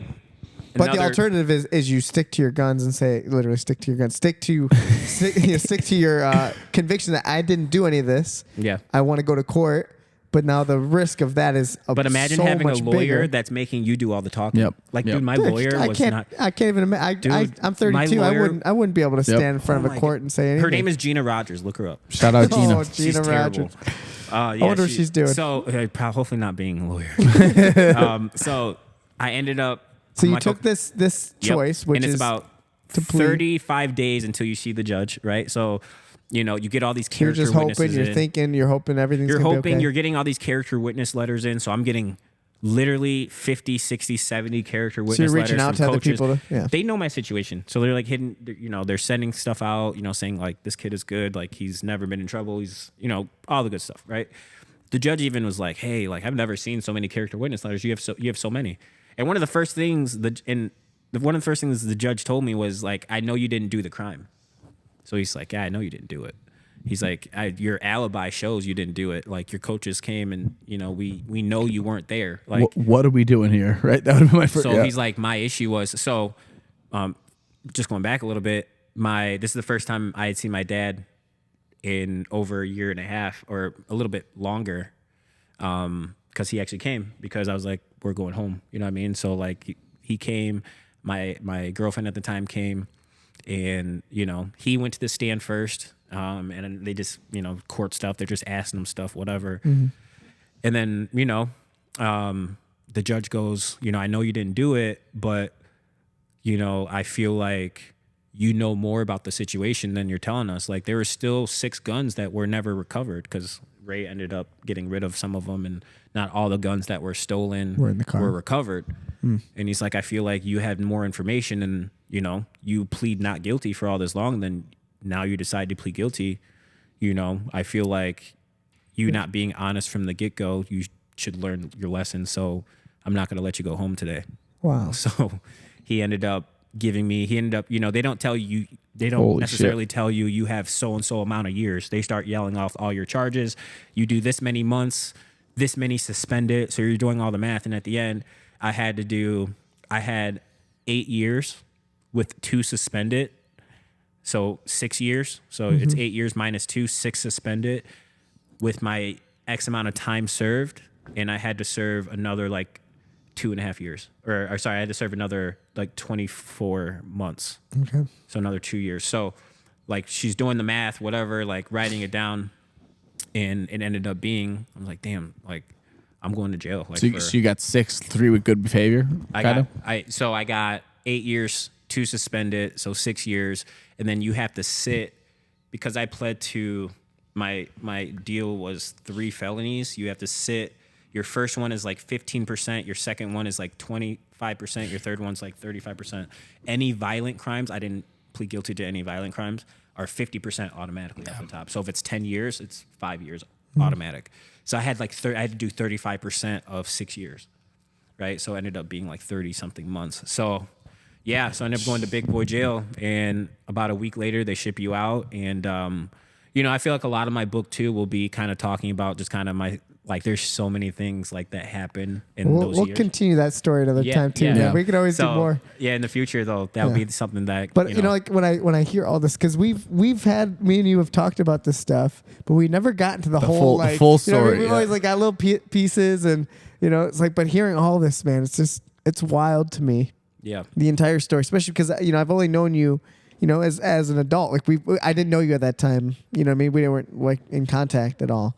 It's just such a crazy story. Well, crazy for me to know you and have that happen in between the time of me knew knowing him in you. high school, right? To know you from high school and then know you now, and you'd be like, this happened to me in between, and be like, what? That's and what I would crazy. say too is like what you're guilty of too is like you made a lot of bad choices with the wrong people. Definitely. As a young kid, like you definitely, and I know I never in that exact scenario, but I know I've made some bad choices, hang out with the wrong people, wrong things, and I luckily didn't end up. I have some direct people in my life. Stories are not that interesting, but where I knew if I would have been hanging out with them, I probably would end up in a different scenario. Yep. That's what you're guilty of. It's like, for sure. Fucking, if you go back in time, you'd be like, why am I with these? What am I doing? Ray. I think we talked about everyone's learning mechanisms. I'm a hands-on learner, and this was something that's hands-on. It taught me a lot, and just to put it all together, just a couple of the crazy things I went through in prison. My grandma passed away, and the last time I talked to her. I know how close you were too. Yeah, super close. So she passed away when I was in prison. That was pretty tough on me. I saw, my cellie, I woke up to him killing himself. That was pretty crazy. He's actually the same person that drew my sleeve tattoo. So I saw a lot of crazy stuff, people getting stabbed, a lot of just crazy off the wall, had my own Stuff fights, you would all that never stuff, wanna see. But to put it all together, moving forward, I lost my college career, right? So I didn't get to compete in college and finish. I came back home. I tried to finish. I was supposed to go to Harper College a couple times, and things just didn't work out. I had my son, all that stuff, right? But it's crazy because, I started to give back to the thing I loved, which was wrestling. I got back into the ISI wrestling room, was giving back and just doing it, something I loved. And a college coach walked in and was like, hey, I love what you're doing here, man. We need some help over here at University of Wisconsin-Whitewater, my buddy Justin Wharton. And he's like, hey, the thing is we just can't pay you this year, but man, we'd love to have you. And that's about an hour and 20 minutes from where I live. And I'm like, yeah, I'm in. So I got my feet wet, or I was able to, that was like the big start to my journey, was becoming a college coach. And, I embraced it, and I stayed there for 7 years. And it was really crazy because, I did that simultaneously with running the wrestling club. And, we had a lot of really good talent come through our wrestling club that I got to, coach and be a part of their careers. Tony Cassiope, one of the big names that came through our club. And, Jarrett Shinholster, who actually was somebody that I coached in high school through ISI, brought him over to the University of Wisconsin-Whitewater, and he ended up being a 2-time national champion. And there was a time where, there's 10 starters, on the college team. We had 7 of those starters ISI wrestlers. So we had a cool little bridge between, That's awesome. The ISI wrestlers and the University of Wisconsin-Whitewater staff or program. And, I built so many like solid relationships in the coaching realm at the college level. And, I have all these great relationships now, back at the high school, to where now we're helping these high school kids, get to the next level and, connect with these coaches. And, it's come back full circle. I lost my college career as an athlete, but I got to be a part of a really special program and, also build our program, ISI Wrestling, and take that to the next level, which it has. It's definitely grown a lot, since I've taken over. So, A lot of good stuff, man. So That's really cool. Well, I love great. that storyline though of you being able to get back to college oh yeah, man. in Isn't that crazy? a different Yep. way. Yeah, You know. you made it work. Oh you know? man, it's crazy. Just like anything, you didn't give up on it. You know? Well, Never. and I'm so happy for you, man, that you still you made a life out of you made a life for yourself when you easily it could have it could definitely have gone a different way. Big time, man. You know, That could have been it, man. It could have been done. It could have been, and I had, And no one would have ever known. You know what I mean? Like it would just been a regular old statistic and just a name. that's You know what I'm saying? it's crazy you say that because I know I don't mean There's to a sound, million I don't mean to stories like sound that. like No, bad, but it's true. You It's would just true. be another guy, and It's everyone true. would have been Yep. like, yeah, Justin, he had potential, he was cool, you Yep. know, but he did some stupid shit. What happened to that kid who juked me out? Yeah, but man, fucking a crazy story, Justin. Yeah, that's amazing. We'll definitely have to do another episode. I Yeah, would like to hear more. Yeah, I mean, honestly, that's a perfect kind of sort of like set off. I mean, so yeah, you did everything. Now you're in prison. I would like to hear about Oh, man. some actual. we got some Yeah. crazy We can stories keep there. it going. We'll get back. But I'm happy to hear it. This is like the good circle. Maybe we'll you have know? some questions come in for the next Oh, dude, one. Yeah, I got 100%. We'll Yeah. throw it out there. Yeah. Be good. I This is love good, it, man. Awesome. I had a great Well, time. Justin, thank you so much Merry for being Christmas, part of the guys. Merry contest. Christmas. Merry I- Christmas to everybody. And I'll say one last thing too. Just since I've known you, man, it's been really cool. Again, we already said it, but you are like the foundation of the school. Yeah, I appreciate So it. that's why it's really important to me to have you on the show and like talk about yourself. And I'm glad you're so open to share everything. Oh, absolutely. And people will really appreciate it too. They'll I appreciate it. to hear more about you and your life and everything. People love it. Yeah, this is my home, and one thing I'll just say before we go, like I still struggle, like everybody else, like I've gone through a lot, and I've overcome a lot, and I'm a very, very resilient person. But just like anyone else, like I struggle still, and RMMA has been a place that's it's been a very safe place for me, to come and deal with anything that I might be dealing with and having to go through. So being a part of this family has been extremely, extremely life changing for me. I can't even count on my fingers how many times I might have been like freaking literally bawling my eyes out before I got here, and then just as soon as I walk in, it's like okay, it's things are good, things feel good, things feel right. And I'm So, always there for you, man. Like I literally, and appreciate we've had moments like that, and I see you're a little off, and I'll be, hey, just don't worry about training. Let's talk. Let's hang out. for sure. And I can tell, and everyone needs it. That's You're very not important. alone. There's Yep. other people who have the same thing, and Yeah, so we're all here together. jiu-jitsu is big it's bigger than just the sport. It's Yeah. so big. So if you are somebody that's struggling with anything in your life, just come try jiu-jitsu. Give it a shot. Come give RMMA a shot. If you're in the area, just give it a try. If you're dealing with anything in your life, you're going to get around a great group of people that are going to pick you up and help you get to where you're trying to get to in your life. And it doesn't have to be in a jiu-jitsu match or on the mat. The mat is just a place for you to express yourself, to learn It's just a something, tool, to grow. right? Jiu-jitsu is just the tool to help you. 100%. Yeah, To better and yourself. And then the best part about it is like if you really you might feel like you need help, but you don't want to ask for it. Right. It happens so naturally when you come to a place like that. Yeah, Like, 100%. and I'm not just talking about a place like this, but in general, like training, martial arts, wrestling, It's huge. activities like this. Helps The you. help happens naturally. Makes does. you happy just doing it, man. Yeah. Well, we're grateful, man. And I'll say one last thing is Justin, one of the hardest workers I've ever met. appreciate it. I'm sure people who are listening can hear that when it comes like, man, you drive all over the place to go teach kids. Every weekend he's going and doing something. I've respected you so much since I met you because of that. I'm sure you feel it, and you Non-stop motor. but if no one ever says it to you, I want you to hear it, out Thank loud. you. Is that the work that you're doing is appreciated by so many people. When it comes to working with kids and helping each other, and then the work that you do for yourself, you still will come out here 7 a.m., come work out with us, then go to teach, and that's kind of stuff that very few people have the fortitude to do, and you have committed to that since I've known you. And let's not slow it down. Let's Not keep at it all, man. flowing. I appreciate you guys so much. Awesome. Keep Thanks it for having me. rolling. Keep it as rolling, they say. everybody. Well, everyone, have a Merry happy, Christmas. have a Merry Merry Christmas. Christmas. Happy holidays. If you're celebrating anything else, we'll head out there. We'll be celebrating Christmas. So Well, happy holidays to all. Happy holidays to all. This has been episode 19. Amazing story. Thanks for joining us, Justin.